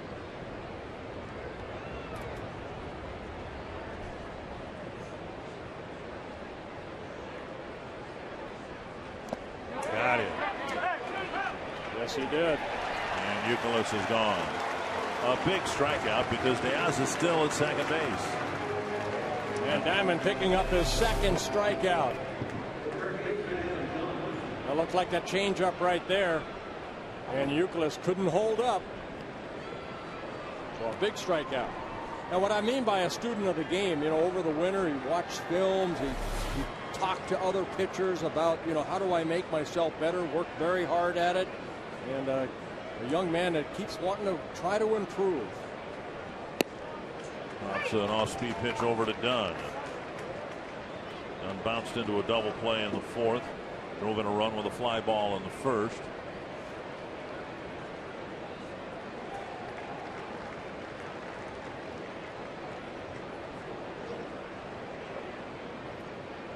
Well, I don't know why a player wouldn't look at video during the season and during the off season. 1-1. You know, it can give you an edge. It can give you an advantage. You can see little things. You know, I was not a video type guy. I did it all by feel. I knew when, you know, what I needed to do to get somebody out by making good quality pitches. I didn't want to look at video and see myself get beat up. You know, I didn't want that negative part. And a lot of times when I looked at video, which I hardly ever did, and it was something good, you know, hey, that's nice, but I still have to go out there and do it. Oh, it would have been tougher too for you back, you know, getting the black and white, you know, Super 8 film and threading the projector. And I had to do that all myself. I didn't have time. 1-1. Flipped foul. But just from the standpoint of, you know, some players are doing it to their advantage. I mean, that's the excuse some players would use for, you know, getting gooned up on the juice. Well, other guys were doing it, so I was going to do it too. Well, you've got some players who really get into the video and study the game to a competitive advantage. I don't know why anyone wouldn't think. 1-2 to Dunn. And there's a strikeout. Oh, boy, he's bearing down now. Trying to pitch around a leadoff double, 2 down. Boy, both those pitches to Youkilis and Dunn.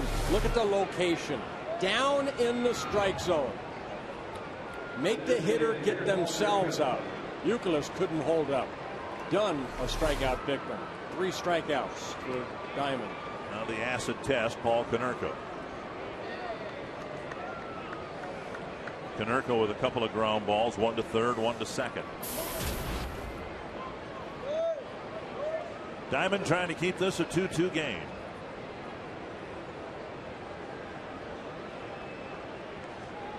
Inside a ball. Looking for win number 10 on the season.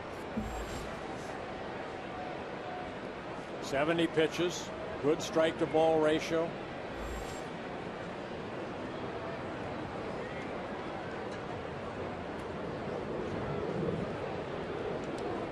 One and 0.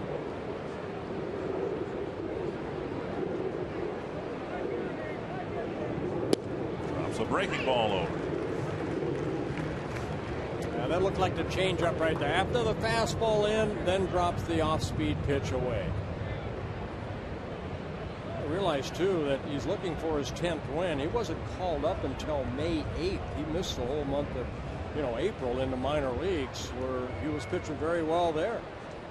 He had 4 wins down there in Rochester.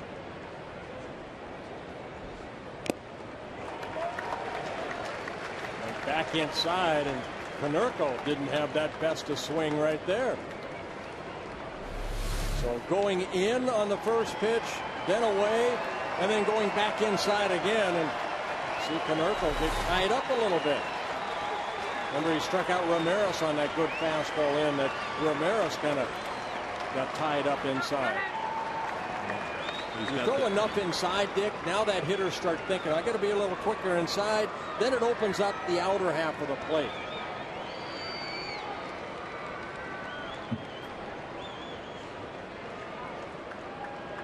One and 2 to Konerko.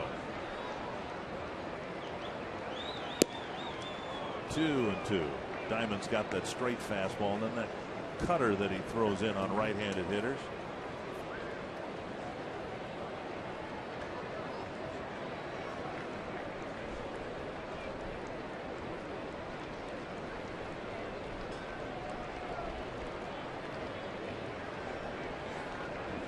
Two and 2 to Konerko.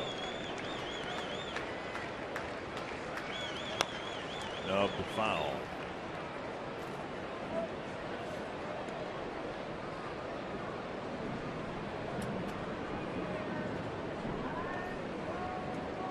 Diamond had to pitched more in the last 2 innings than he did in the first 4 in terms of trying to keep this a tie game. These are innings under duress, which he didn't have any against Cleveland. This will be pitch number 75 for Scott Diamond. Another 2-2 to Konerko. Just off the plate. First base is open, but Rios has been Chicago's hottest hitter, and he's on deck. I tried to slip that 91-mile-an-hour fastball outer half of the plate, and just outside.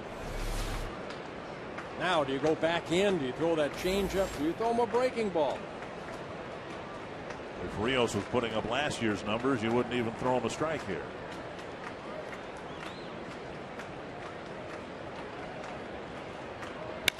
To right field. Wow, those sacrifice flies, you love them. Revere back and right in front of the fence, in the shadow of the fence. He makes the catch. Diamond does a great job pitching around the leadoff double.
Sixth inning. Sanford Health injury report involving former Twin Jim Thome. He's had a history of lower back problems. This one up in the neck area. He's been put on the disabled list. He's going to take an epidural, I believe, to try to block the pain, see if he can rejoin the Orioles. But potentially, it's a ominous injury for Jim, whose back problems have been limited down low. He's discovered how to deal with those. This is something new. You can see in the wild card standings, the A's and Angels are right there. The Orioles just a game and a half back. Ben Revere takes low, ball 1. Revere, Mauer, and Willingham in the 6th. Facing Jake Peavy. Twins have managed just 4 hits against him, and Revere has 2 of them.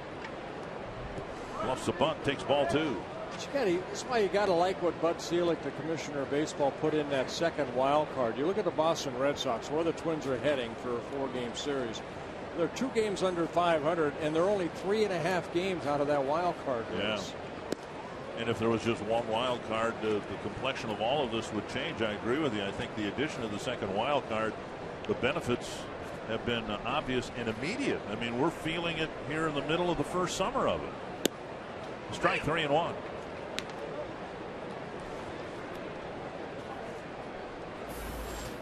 As the commissioner pointed out yesterday, still just 10 teams getting into the playoffs. Here's a chopper up the line. It'll be an easy play for Peavy. 1 down. Joe Mauer will hit next. Our AT&T trivia question. I think we were all over this. I think we're missing somebody. Barry Zito. Wow. Barry Zito. That's right. Yeah. We have 4 out of 5, and if we can get 1 out of 5, that means there's a carryover. So we have like 3 carryovers. going to Boston. That's well, awesome. Probably you'd need them all in Boston. Here's Mauer, 0 for 1. Drove in a run with a ground ball, then walked in the third. Low ball 1.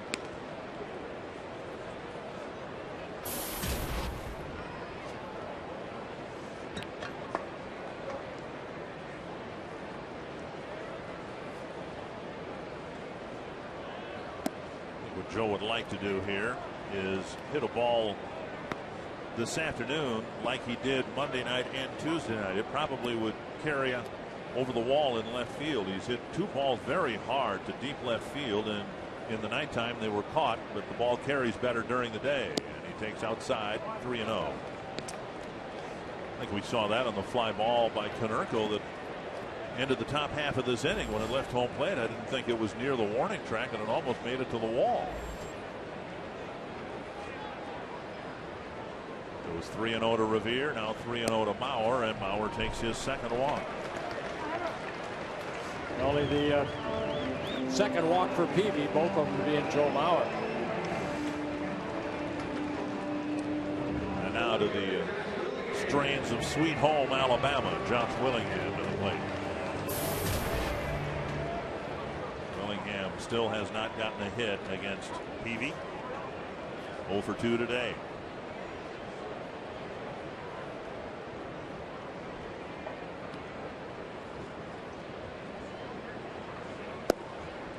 He takes down and in ball 1.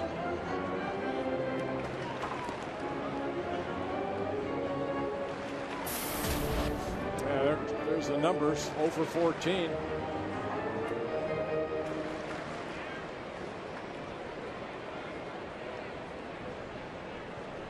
One and 0.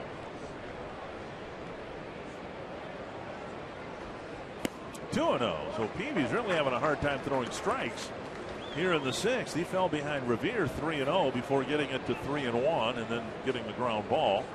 He walked Mauer on 4 pitches, and now 2-0 to Willingham. Yeah, 11 pitches in this inning, 9 of them not over the plate. 2-0 to Josh Willingham. 3-0. Morneau on deck. Just trying to get that strike over, down and away, and just missing.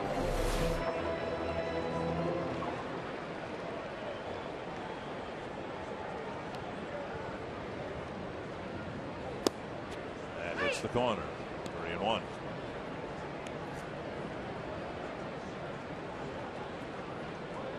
You don't want to make a mistake middle in right here to Willingham. Flowers, I'm sure, is going to sit away again, as he does. Foul back 3-2.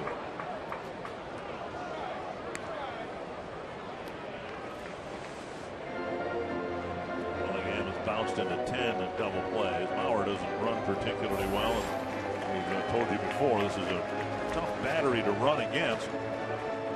See if the Twins send Mauer here. Full count and 1 out.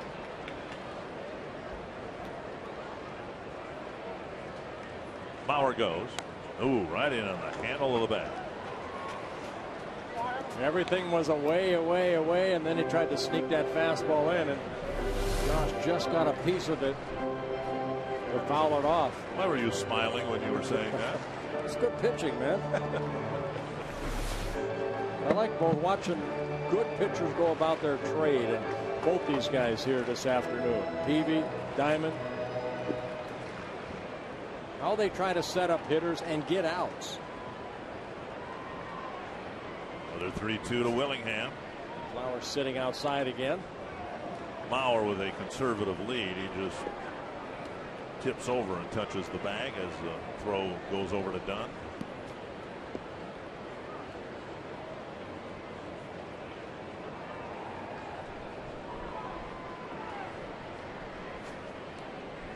Full count to the cleanup hitter.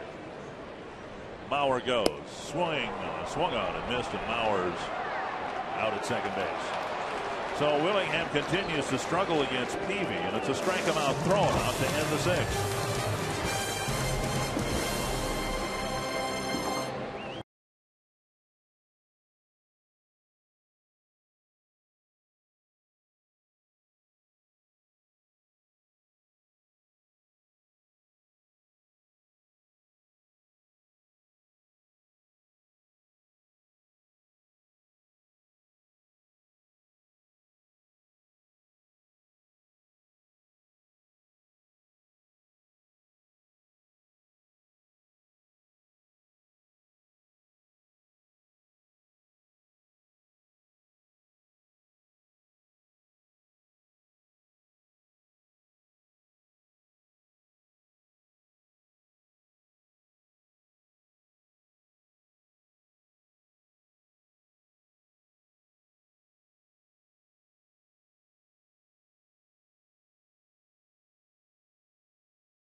pitcher's duel. Well, Twins got a break right there. Ben Revere, the throw going into center field. Peavy making an error, and then Joe Mauer driving him in.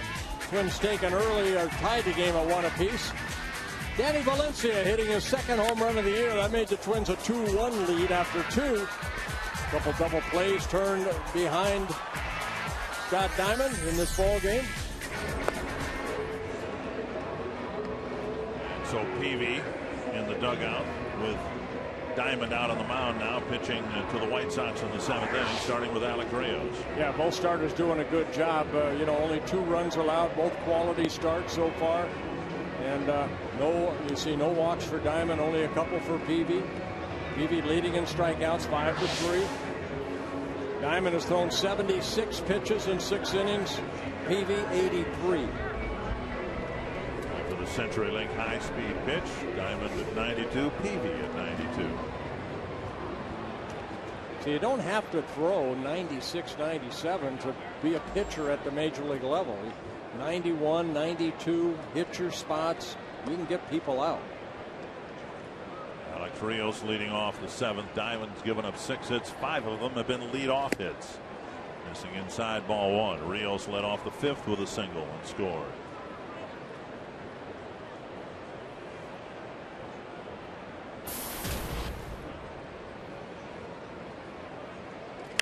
To center. And Span. Back a step and a half for the first half. Second time that Rios has flown out to Span. And that'll bring up Alexei Ramirez. You're right, though, about Diamond. He's given up a couple of runs, but in just about every inning he's had to pitch from the stretch after a leadoff hit. And those are pitches thrown and outs recorded under duress, and he really didn't have any of that against the Indians. No, not at all. Again, 98 pitches in that complete game 3-hit shutout in his last start. 40 pitches in the first 4 innings, 36 the last couple in inning 5 and 6. Boy, working out of it, staying away from that multi-run inning, doing a great job. 1-0. It's hit a long way, but it's foul. I don't suppose there's much you can do with an 80-mile-per-hour pitch other than pull it. Well, especially in his last at bat, remember he struck him out, fastball in. So Ramirez looking, for something straight, and he got the barrel on the bat out too quickly, right on top of the plate.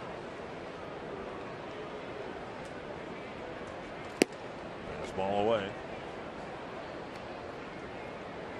2-1.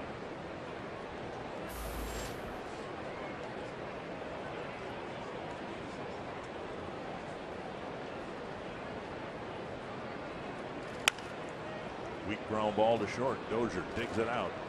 Throws to Morneau. 2 down. If you're hitting the road, Twins are going to Boston and Cleveland. Take the Twins with you. Subscribe to MLB.tv and see every Twins out-of-market game live online and on your favorite devices in HD quality. Visit twinsbaseball.com to order. Get more details. MLB.tv. Baseball everywhere. Home territory blackout restrictions apply. Diane Viciedo.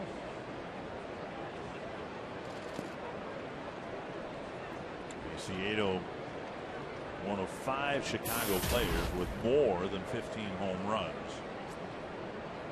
Pierzynski not playing today. But that's one of the reasons the White Sox have been such a good team this year. It's the power balance that they have. Yeah, so far the White Sox lead the season series 8-2, and there have been 21 home runs hit by the White Sox to the Twins 9. So yeah, home runs have been a big part of their success against the Twins. Carroll, nice stop from the outfield grass. From his knees, he makes the play. Good play by Jamie Carroll, and it wraps up the 7th inning in a tie game.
Sports North is brought to you by McDonald's. Right now, you can get 20 crispy chicken McNuggets for just $4.99 at McDonald's.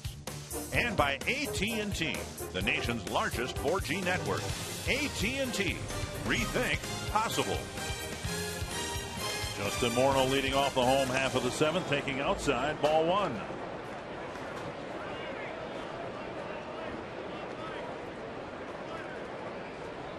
Morneau with a couple of ground balls to second so far.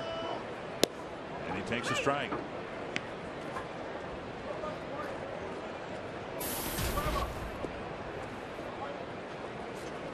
One and one. Morneau will be followed by Domet and Valencia. 2-1. We saw it in the sixth inning. Now, Peavy ended up facing just 3 men in the inning, but he struggled throwing strikes. See if that continues here in the seventh. Pulled and fielded by Dunn. Peavy at the bag, one away. Want to pass along our very best wishes to someone who's been of enormous help to us. Dustin Morse is the Director of Media Relations on the left, but Molly Gallatin, who's been here for 10 years, is leaving. Today is her last day, so we want to wish her the very best. We sure do. Molly has helped us tremendously over the years in the media department. Molly, good luck to you. One gone. Ryan Domet, the batter. He's 0 for 2. Twins have just 4 hits against Peavy. And again for Peavy, more of the same. Another good start, but not much in the way of run support.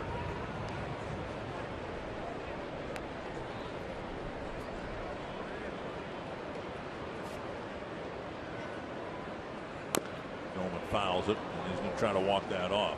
You know, yesterday we talked about the RBI World Series here in the luncheon we had yesterday, and the Commissioner Bud Selig talking about how he'd like to increase the use of replay. And it's kind of a shame that it wasn't enforced last night. A lot of people still curious about how at least 3 of the umpires, if not all 4 of them, missed the overthrow from Konerko into the camera well, which would have meant at least 1 more run for the Twins. Right, and you know, I mean, it happened so quickly, and the ball came back into play so quickly.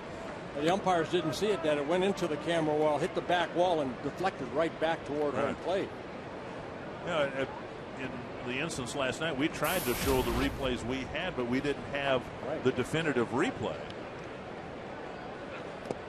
But I guess it's curious that, I mean, I can forgive the home plate umpire last night, Mike Muchlinski. He's looking at the play at the plate, but the base umpires, one of the 3 at least, should have, I would think, followed the path of the throw and seen it leave the field of play. Well, it happened so quickly, and again, you know, Konerko had something on that throw, and it got by AJ, hit the wall, boom, it's right back into play again. Right. 1 and 2 to Domet. You know, and they did huddle together to see if anybody saw it, and they did not. Ouch. Boy, Domet's taking him off the foot here. Where's that pad, but still got a smart. In a few hours, he'll be in the pressurized cabin of the jetliner taking him to Boston. With his feet straight up. Ouch. Second time in this at bat.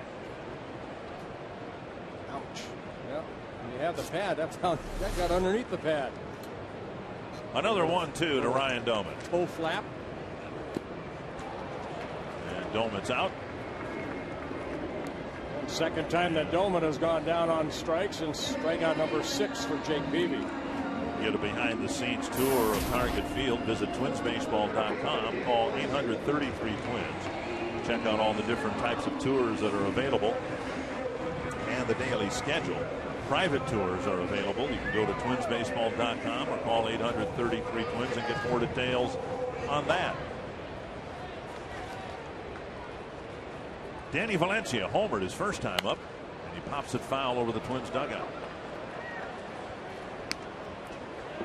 Tell you what, the way Danny's wearing his socks and the way that the helmet looks, from me, I'm seeing Marty Cordova from this view right here. 1-1. He's showing a lot of sock by rolling up his pant legs.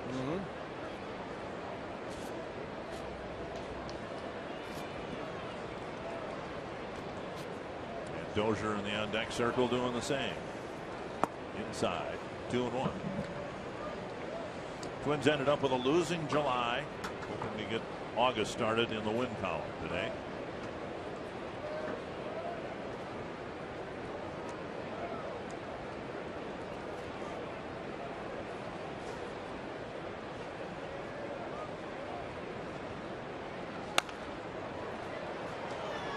Two strikes.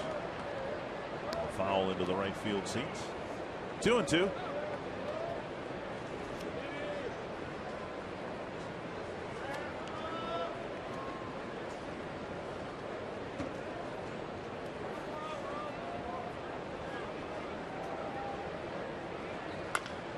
Bounced foul.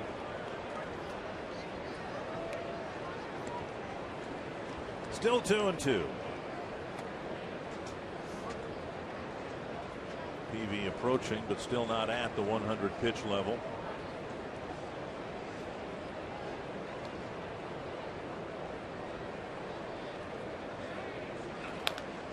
Now Valencia may have fouled it off his foot. Jake Peavy winning the National League Cy Young Award back in 2007 when he went 19-6 with the Padres with a 2.54 ERA. 240 strikeouts that year and 34 starts. 2-2 to Valencia. And now a full count. Saw his career numbers, making his 271st major league start, 117 major league wins, 88 losses. Very good, 3.45 combined ERA.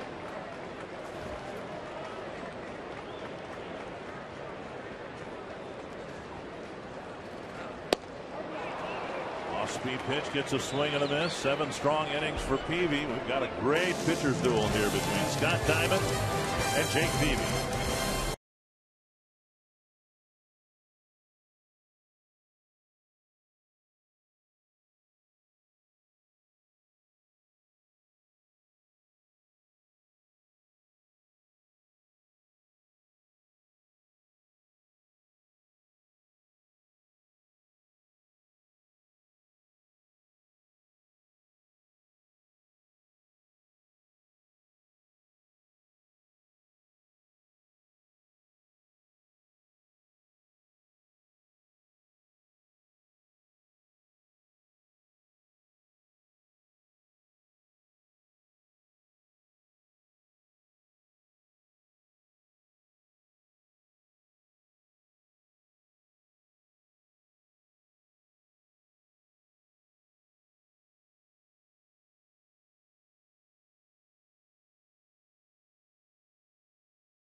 Robinson Cano with the bases loaded, opening up a ball game that was already opened up. Now look at that bandbox. And the Yankees thumping the Orioles and pushing the Orioles 5.5 games back right now as we begin play today. Twins will take on the Red Sox, who are now back above the 500 mark. Tyler Flowers will lead off the 8th against Scott Diamond, starting the inning with 85 pitches thrown. You know it's a pitcher's duel when there's only been for each club 2 men left on base. Here we start the 8th inning, and both starters are out there. Knocked down by Diamond. And Flowers will reach with an infield hit. It was headed up the middle, and Diamond got a piece of it, but not enough of it. And it's another leadoff hit, Chicago 6th.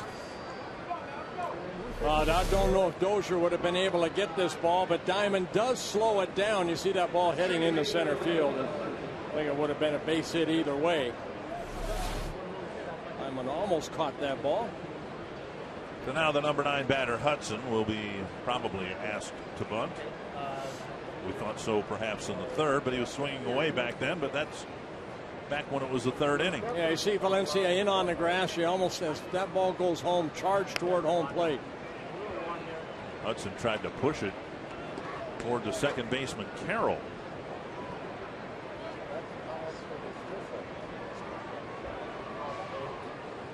We've seen Diamond field his position very well. He squares off to the plate in his follow through and is better than some left-handed pitchers the Twins have had in fielding his position and fielding bunts. Hudson has 3 sacrifices on the year, kind of jabbed at that one, and Diamond ahead in the count. Hudson failing in 2 bunt attempts. Well, squaring around more on this one to lay it down. Right there, just see the top hand basically left the bat.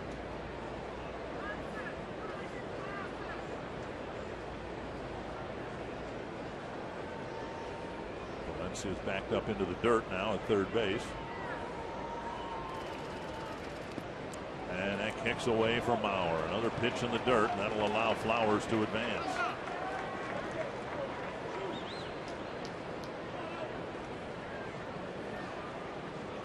A wild pitch will be charged to Diamond, the second in the ball game. So the go-ahead run at second on another 0-2 pitch. It's the second wild pitch, both of them on 0-2 pitches. The White Sox getting an awful lot of production. There's Jared Burton warming up, having some very productive at bats in this series with the count 0-2. Hudson will try, if he can, put it in play and just push it to the right side and get Flowers up another base.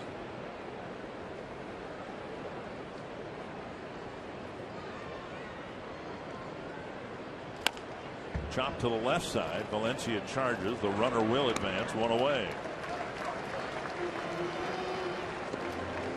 Fox Sports North's Brian Hall was in Mankato today covering Viking training camp.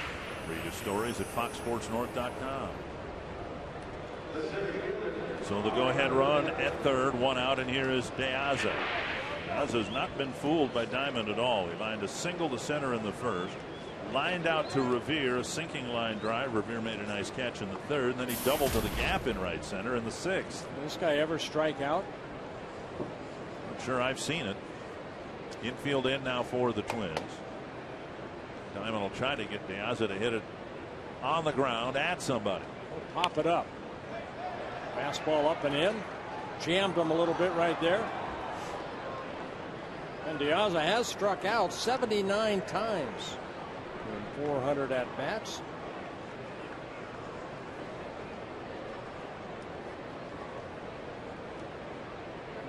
And he hasn't struck out in the series yet, so he's 2.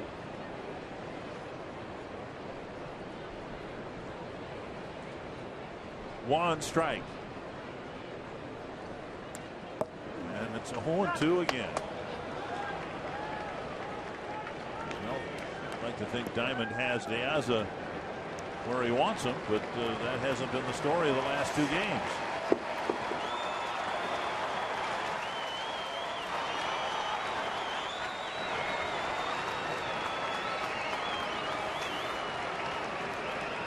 Sixth inning, Diamond pitched around a leadoff double by De Aza.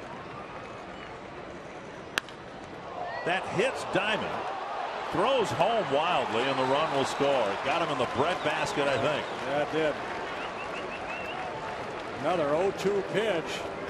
And try to drop that ball on the ground, and De Aza just reaching out and hitting it right back at Scott Diamond.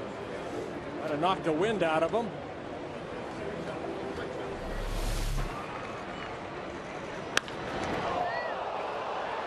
Got him in the stomach area or the thigh area. Another look.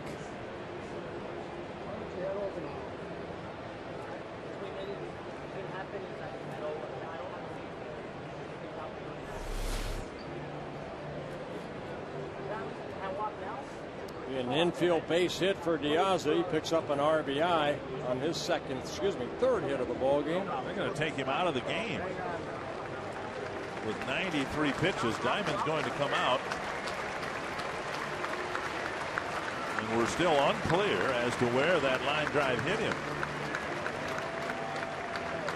Diamond comes out with the White Sox in front.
All afternoon long. Game was tied going into the 8th. He's been very good again here today. 7 1/3 innings, 3 earned runs. Responsible for the runner De Aza at first base. Diamond, I thought, pitched very well. We'll try to find out why he came out of the ball game, but Diamond took the game into the 8th inning, a 2-2 game, and De Aza has been a pest. He went 0 for 4 last night, but remember here on Monday, he went 4 for 5. Yeah, it's really given Diamond a lot of trouble has been Tyler Flowers. A couple of hits. Drove in a run with a ground ball. We'll see if we can find out from this replay where Diamond was hit by the line drive. I think I got the upper hip area, maybe the stomach. His left arm was in there someplace, and so I mean, he comes off the mound holding his glove with his left hand, so I don't. There's concerned generally, but specifically about that left arm, and it was kind of dangling in there, but we don't think he got hit there.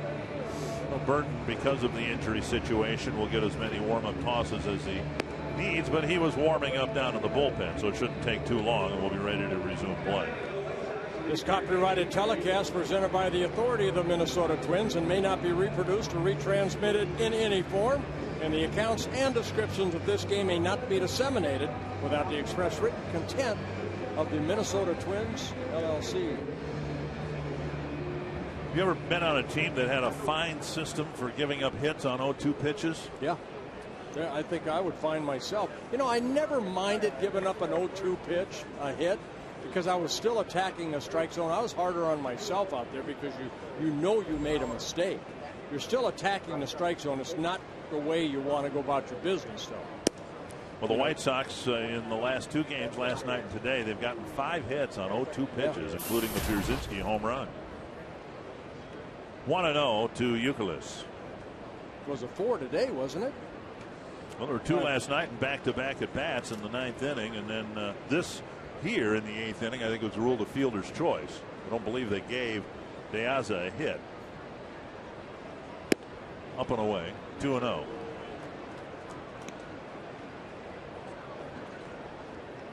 They did give him a hit. Okay.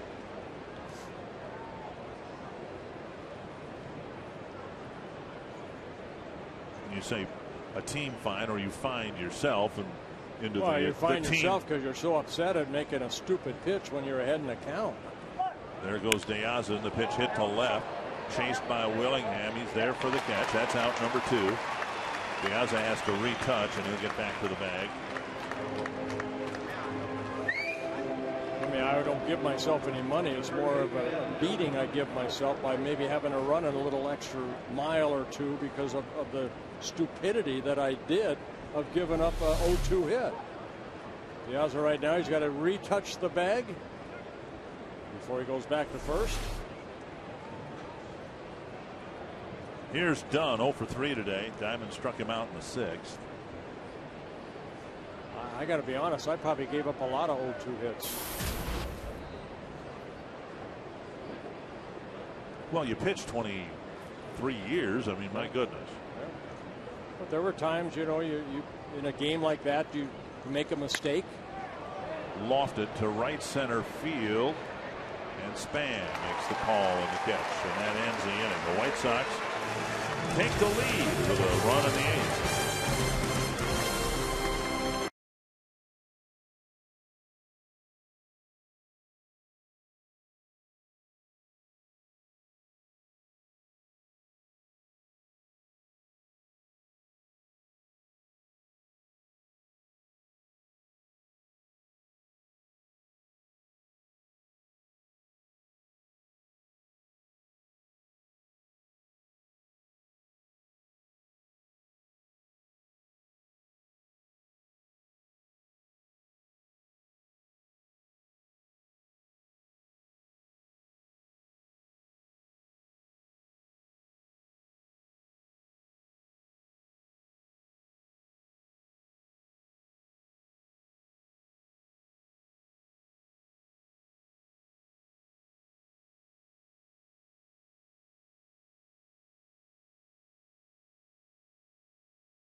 By a run as they come to bat in the bottom of the 8th inning. We'll have more on this game following the final out on Twins Live, presented by CenturyLink. We'll look at another great outing for Scott Diamond. Back-to-back very good starts for Diamond, but he did leave the game after being hit by a line drive the last half inning. So we'll find out from possibly him and for sure from Ron Gardenhire when we chat with him in our post-game press conference. And our instructional on the field will be on stealing bases.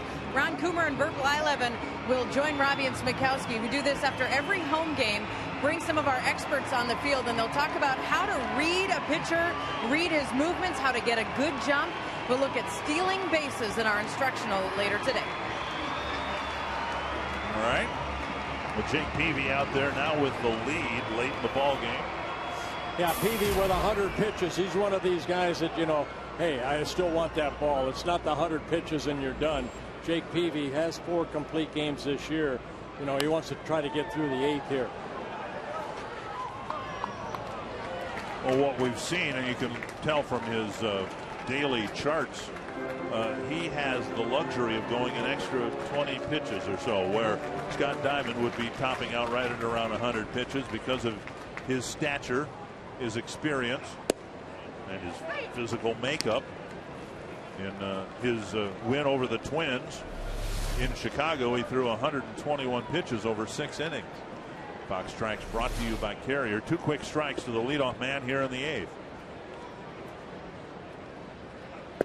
And he just put Dozier back in the dugout on 3 pitches. Yeah, and he picks up his 8th strikeout and his 3rd straight strikeout. You know what Peavy does, he utilizes that rubber so well and pushes off that rubber. The lower part of his body, very, very strong. Look at him drive toward home plate. And he just threw that fastball right past Dozier. And now Carroll. And he's got that bulldog type of attitude too, and you like that. That's why you become a #1 starter. Popped up behind first, done in foul ground. And Hudson tried to take it away from him, and Hudson said, "Get out of here, What man." a hog. 2 down.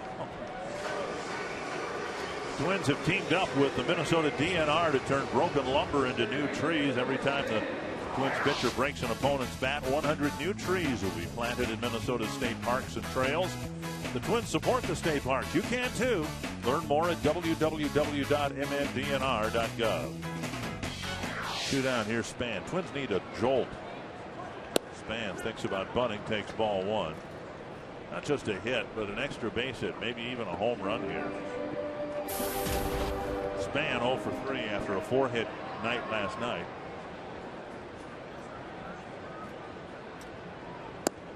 Down and in 2-0.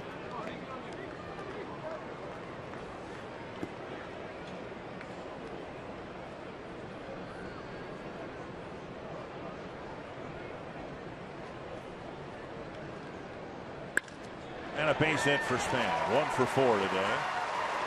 Takes a big turn and will hold up. As the Twins approached the trading deadline yesterday, they approached it with at least one eye on 2013. And with Span creeping up towards 300, one of the reasons he is still a Twin is look at the first 3 batters in the Twins lineup. If Span gets to 300, Revere has been there most of the year. Mauer has a career average of well over 300. How many teams would love to start 2013 with 3 batters all over 300? Yep. Well, Denard Span with that base hit keeps his hitting streak alive, now at 10 games. And Revere kept his hitting streak alive coming into the ball game in his first at bat, a double. And then in the 3rd inning, base hit, stole a base.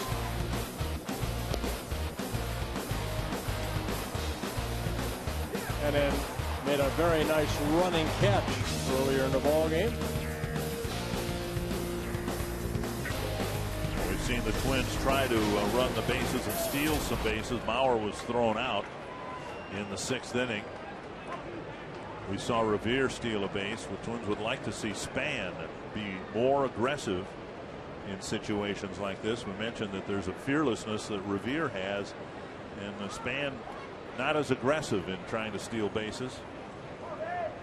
See what the Twins do here. A couple of throws over. Span a dozen steals in 18 tries. And Revere has 25 steals in 30 tries.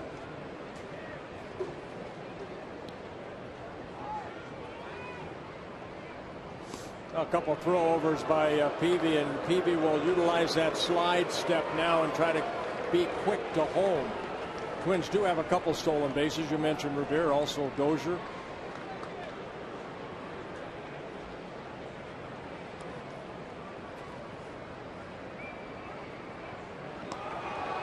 Four throws to try to keep Span honest.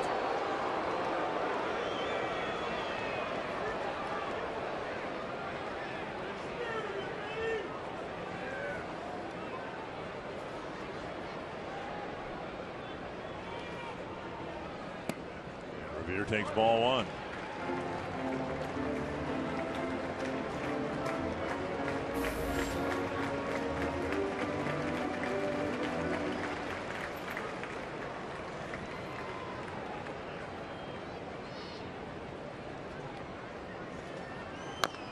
Chopped to first off of Revere's foot, and it's 1-1.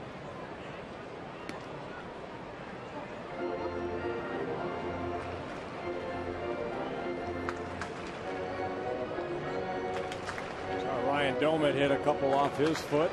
That sinker of Jake Peavy, and working inside part of the plate.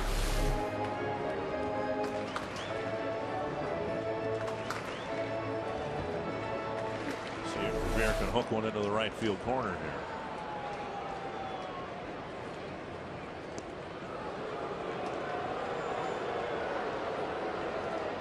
This is the 12th game between these two ball clubs. White Sox have the advantage, 8-3 so far in the season series.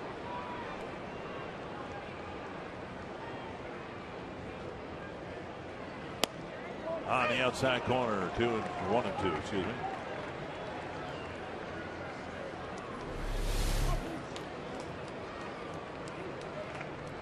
Exactly where the glove of Flowers was, down and away. 110 pitches, 70 strikes, couple walks, 8 strikeouts for Peavy.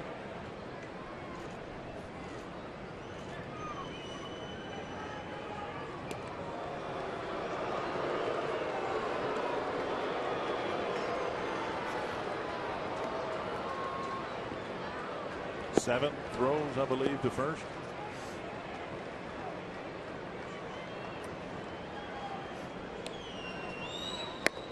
Up and away, 2 and 2.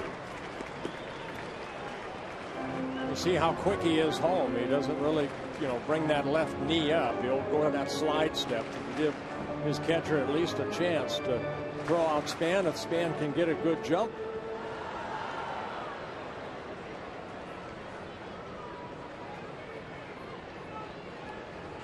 Two and 2 to Revere.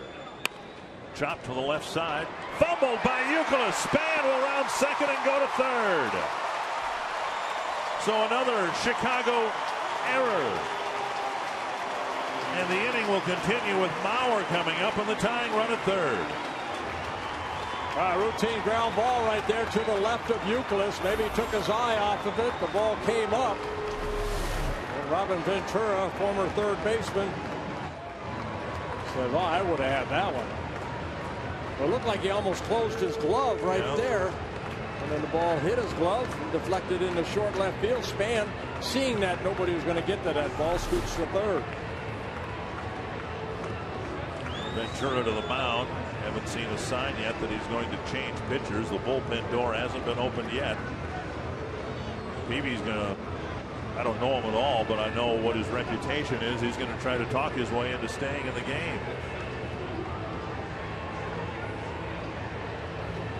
Talking perhaps about what happens here if Revere takes off now. What's the play going to be? And Peavy will be left out there to try to get out of the 8th inning.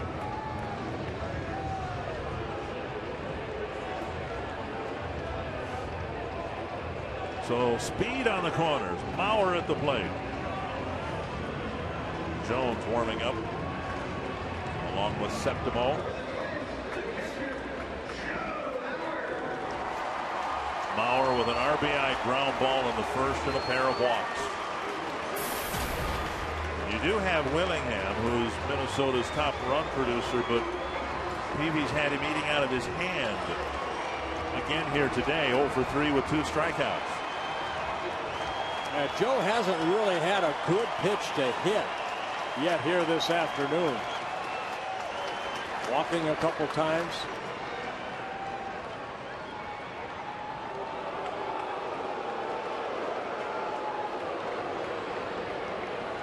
And that's the play that baseball's talking about this winter, of eliminating. That the pitcher cannot deceive the runner by faking the third and throwing the first. Mauer hitless in his last 8 at bats. Outside, ball 1.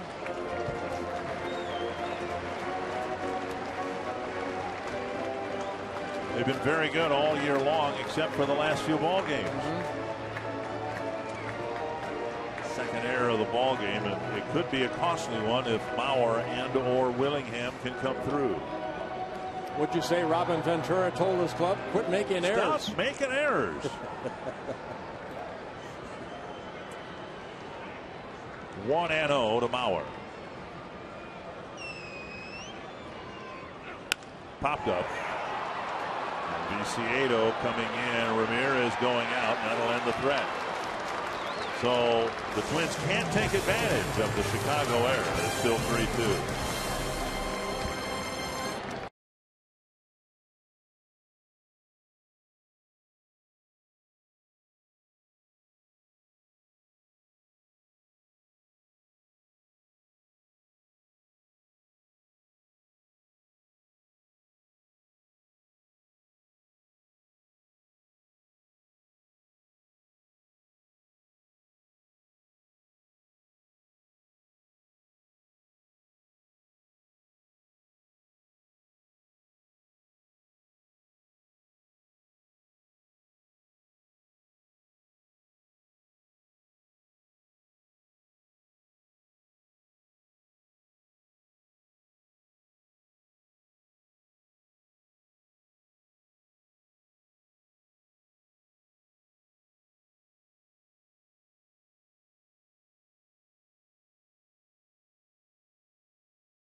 never had it so good.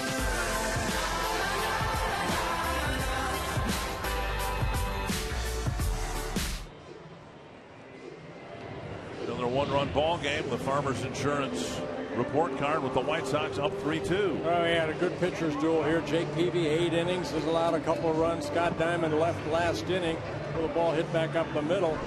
He pitched very well, 7 1/3 innings.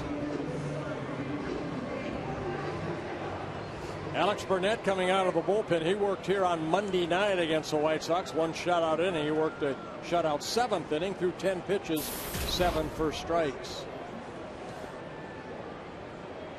Paul Konerko will lead off the 9th for the White Sox.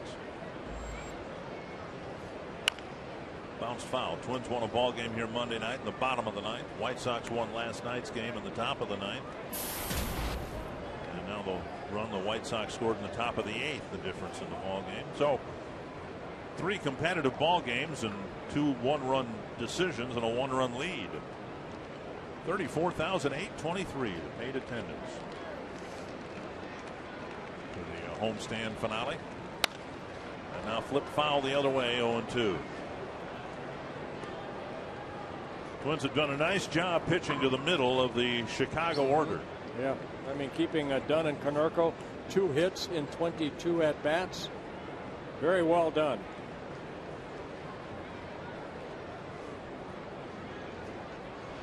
Two strikes. A line to Carroll, 1 down.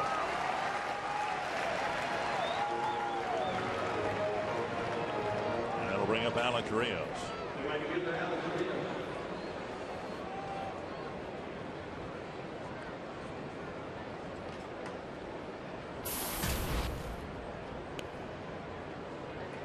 Rios got a leadoff hit in the 5th.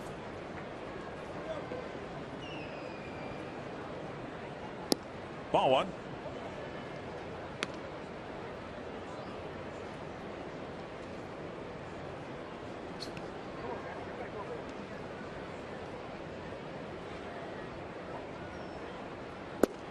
And over for a strike.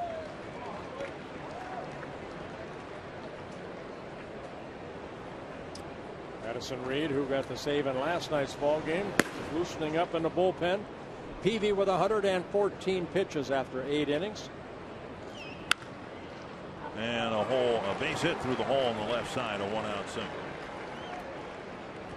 And that'll bring up Alexei Ramirez. Now Rios gets his 2nd hit of the ball game.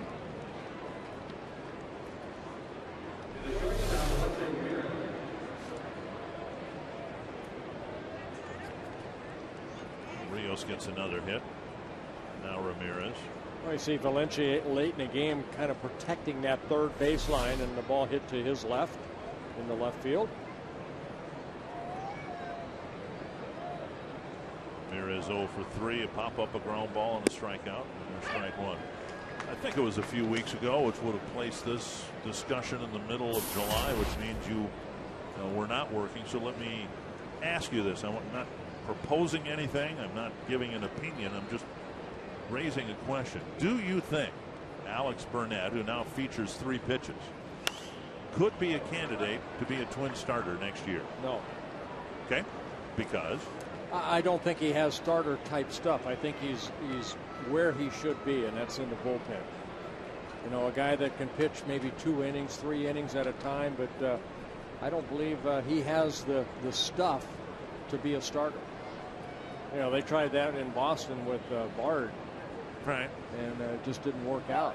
Rios goes and the pitch bounced foul. That's just my opinion. I'm looking ahead to 2013, wondering who the Twin starters are going to be, and it's common for the team looking for starters to pull a relief pitcher out, extend him. The White Sox did it this year in reverse with Chris Sale. They took they took Sale out of the bullpen and put him into the starting rotation. He has extraordinary stuff. I'm not trying to compare the two. There's a ball driven to right field, and Revere is there. Well, see, I still like Brian Dunsing. Dunsing, I know he pitched great the other day, but he's a guy reliever, basically. Right. You know, that's hopefully will turn starter. I really believe he has the capabilities and the stuff to be a starter. a consistent starter. 2 down, here's He's going to get another opportunity. There's his last outing on Sunday. He's going to be pitching one of the 4 games at Fenway Park. Well, Alex is a strong young guy, and I look at Alex as a Jesse Crane type pitcher. That Jesse, not a Matt Guerrero, because Matt had kind of, I think, starter type stuff, even though he's only started a couple times at the major league level. Well, in Burnett's case, as recently as 2008, he was a starter in high A ball in Fort Myers. Awful swing by Viciedo, and it's 0-2. He made 28 appearances, 25 starts, and was 8-6 with an ERA of 3.76. Trying to pitch a scoreless top of the 9th here and see if the Twins can finish the homestand on a really high note. Yeah, that was almost 4 years ago. So, don't want to hurt this guy's arm. He's got too good an arm. Last year, I think 16% of inherited base runners scored. They didn't score. He did a great job of coming in, getting out of tough situations. 2 strikes. There goes Rios, and the pitch rolled up the line, foul. Of course, the risky run is what the Rangers ended up having happen to Neftali Feliz, who's a great reliever, and they tried to convert him into a starter, and it went okay, but then he had some arm problems. Now it's serious arm problems. He's going to be lost for most of next year with Tommy John surgery. Right. For Chris Sale, remember early on there was concern about his elbow, and well, the White Sox made the decision they were going to return him to the bullpen, and he talked his way into staying in the rotation. Yeah, but he's strong enough. I mean, that nasty slider and the hard fastball. He's a strikeout pitcher. 2 strikes. This one bounced foul again.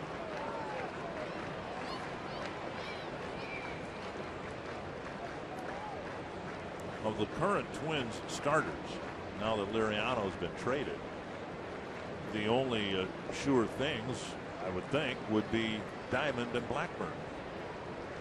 Diamond because he's pitched so well. Blackburn is still under contract for another year. 2 strikes. Great job by Nick Blackburn last night. And baseball, you're only as good as your last start. And Blackie had an outstanding start last night. Hopefully he can continue with that the way he did last night through the rest of the season. Another 0-2 pitch.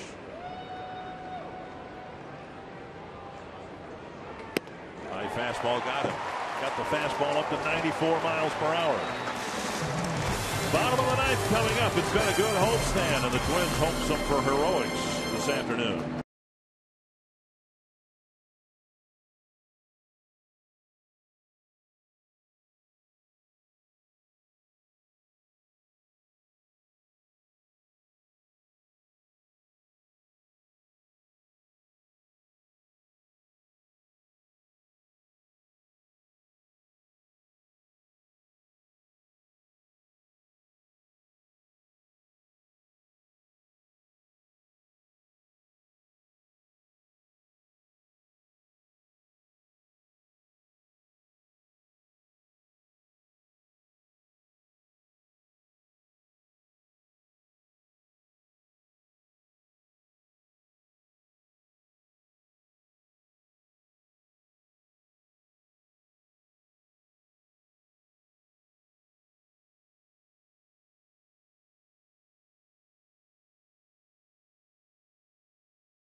John's delivery of the game by the Chicago starting pitcher. Yeah, 114 pitches for Jake Peavy, 8 strikeouts in 8 innings, 2 runs, only 1 earned run. The unearned run coming in the first inning, only 5 hits allowed by Peavy. 3 singles, a double, and a home run by Danny Valencia in the second inning. Addison Reed gave up a couple of hits and a run in the 9th inning last night, but he started the inning with a 2-run lead. Josh Willingham was left in the on-deck circle as Reed got Joe Mauer to ground out to end the ball game. And now Willingham will lead off the 9th against Reed this afternoon. Jordan Danks, the new left fielder for Chicago. Willingham, Morneau, and Doman to face the Chicago closer. Well, Willingham did not face Reed in last night's ball game. He was on the on-deck circle. And Josh probably happy that Peavy's out of that ball game. Willingham has faced Reed 3 times, and Reed has gotten them all 3 times, twice on strikes. Yeah, what we saw from Reed last night, good fastball in the low 90s, mid 90s, very good hard slider. And started this series with a walk-off sacrifice fly. We'll see what they can get done here in the 9th today. First pitch rolled to short. Ramirez has it. And a very quick and easy first out.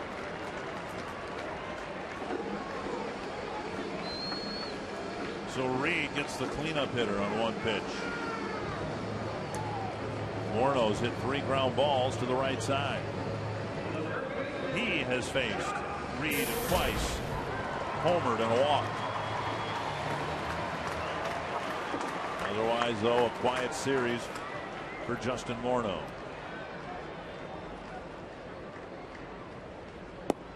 Low, ball 1.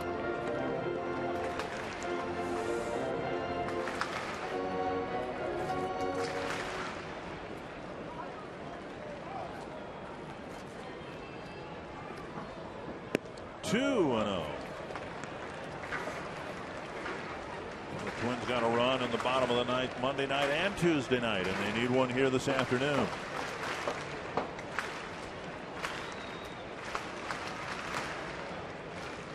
Off-speed pitch tickles the outside corner. Good pitch right there. Good changeup.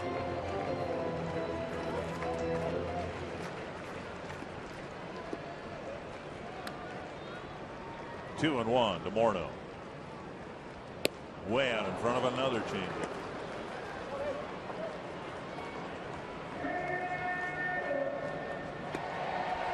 Two and two.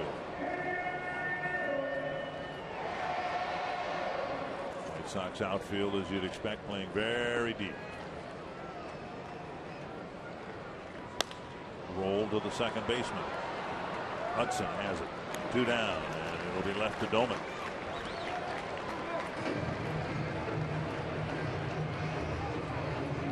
Doman is 0 for 3. The 3 through 6 hitters this afternoon held hitless. Mauer, Willingham, Morneau, and Doman. And the Twins need Doman to do something here to get Valencia to the plate.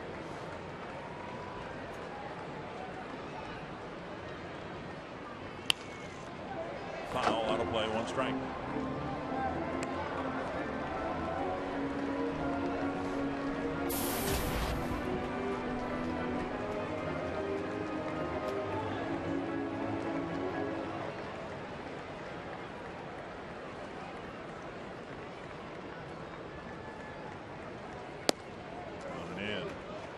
Reed a little bit unusual in that he was a closer in college. Sometimes here with a major league club, they'll take a starter and put him at the end of the ball game or a reliever and anoint him the closer. But this guy mentally has been groomed for this role. Out of the University of San Diego, or San Diego State, excuse me. 2 and 1.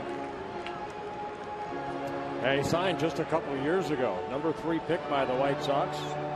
Last year started in Single A, moved to Double A, Triple A, September call-up. Now the closer. 2 and 2. He's shown a very good changeup. Threw a couple of them to Justin. Justin way out front. And right there, Domet way out in front of that changeup. 2-2 to Ryan Domet. To right field, and that will be played by Rios with the ball getting behind him, and Domet will go to second base. A busted bat looper into right, and Rios tried to make the catch, and the ball got by him. Yeah, bad decision right there by Rios. You cannot let that ball get behind you.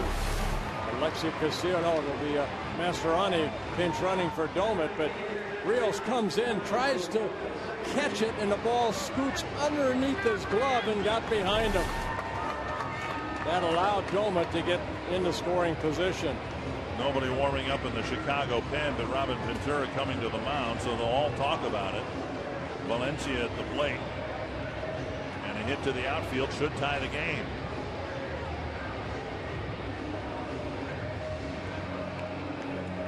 I suppose in situations like this, you got Dunn, who's a fairly inexperienced first baseman. Hudson wasn't in spring training with the White Sox. Youkilis wasn't in spring training with them. Well, Danny Valencia in his first at bat against Jake Peavy in the second inning hits his second home run of the year, that hanging slider. But the only mistake that Peavy made. Since the home run, Valencia's 0 for 2, a grounder to third and a strikeout.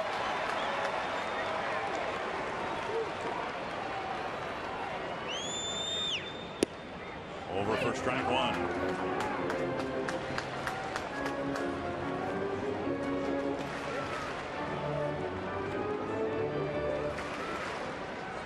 Chicago's outfield not as deep now as it was an at bat ago.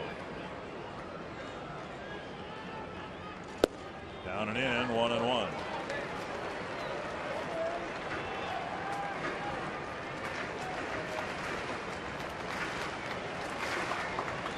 Double for Domet. Mastroeni, the pinch runner, at second.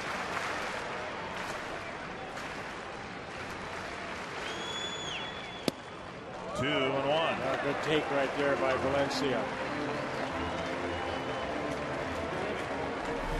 Previous pitch inside. This one just missing down and away.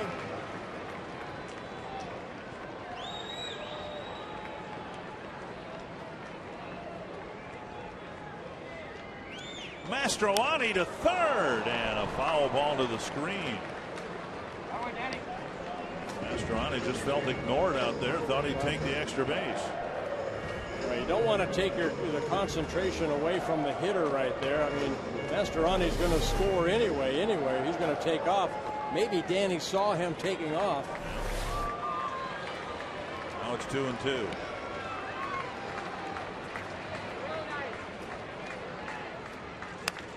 Valencia fights it off. I mean, middle infielders are just playing back. I mean, you know, anything hit on the grass in outfield, Mastroeni's going to score. So Hudson playing deep, Ramirez playing deep. White Sox worried only about one thing, and that's the guy at the plate, and Danny Valencia.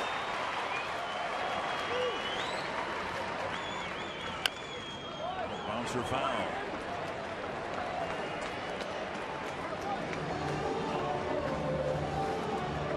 Another 2-2 coming to Valencia.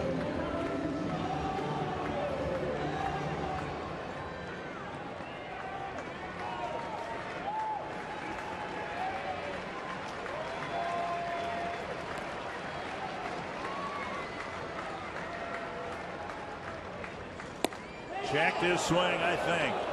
3-2. Dozier on deck. Well, fastball away. Danny holds up. 95-mile-an-hour fastball. And feeding Twins batters a steady diet of the changeup and stuff in the mid-80s, and then the fastball just off the plate. 3-2 to Valencia. Ball four just off the plate. Good at bat for Danny Valencia right there. Took that slider just off the plate.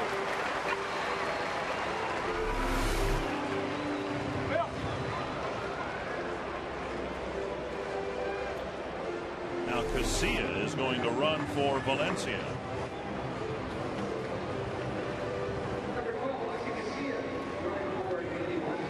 And Dozier has struck out twice and gotten a single in the afternoon, hoping for the biggest hit of his major league career.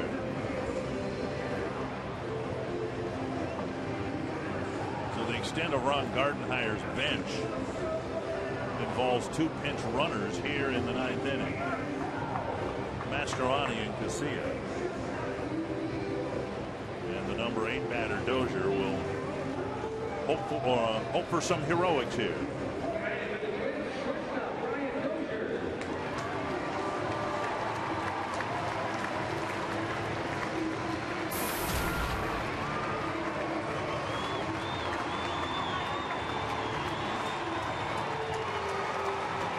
First 2 outs came quickly and easily. Then the misplayed base hit and a tough walk by Valencia. And time called at the plate.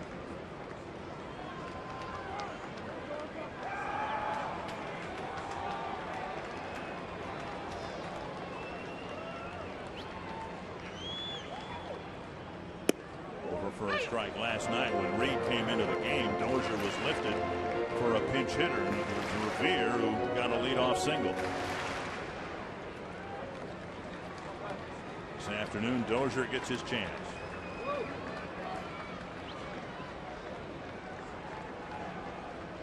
Runners go, and the pitch taken for a ball, and now second and third with 2 away. A double steal. And again, the middle infield, nobody went towards second base. And the Twins do get the go-ahead run, the winning run at second base.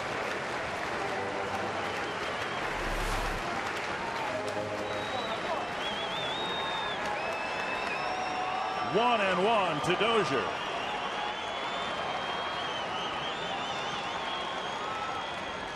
Two and one. Chicago outfielders have shortened up about 10 feet since the double steal.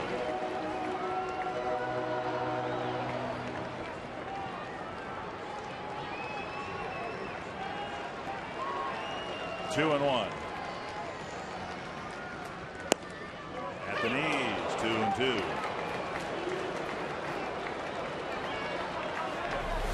Fastball. Reed. Pitcher's pitch. All right, Brian Dozier. How about a little quail somewhere? 2 and 2 to Dozier. Fly ball center field. And Piazza calls for it. 3 one-run ball games. 2 of them go to the White Sox as they head out of town with a series win against the Twins. Robbie, 3 competitive ball games and runs scored late in each of the 3 games.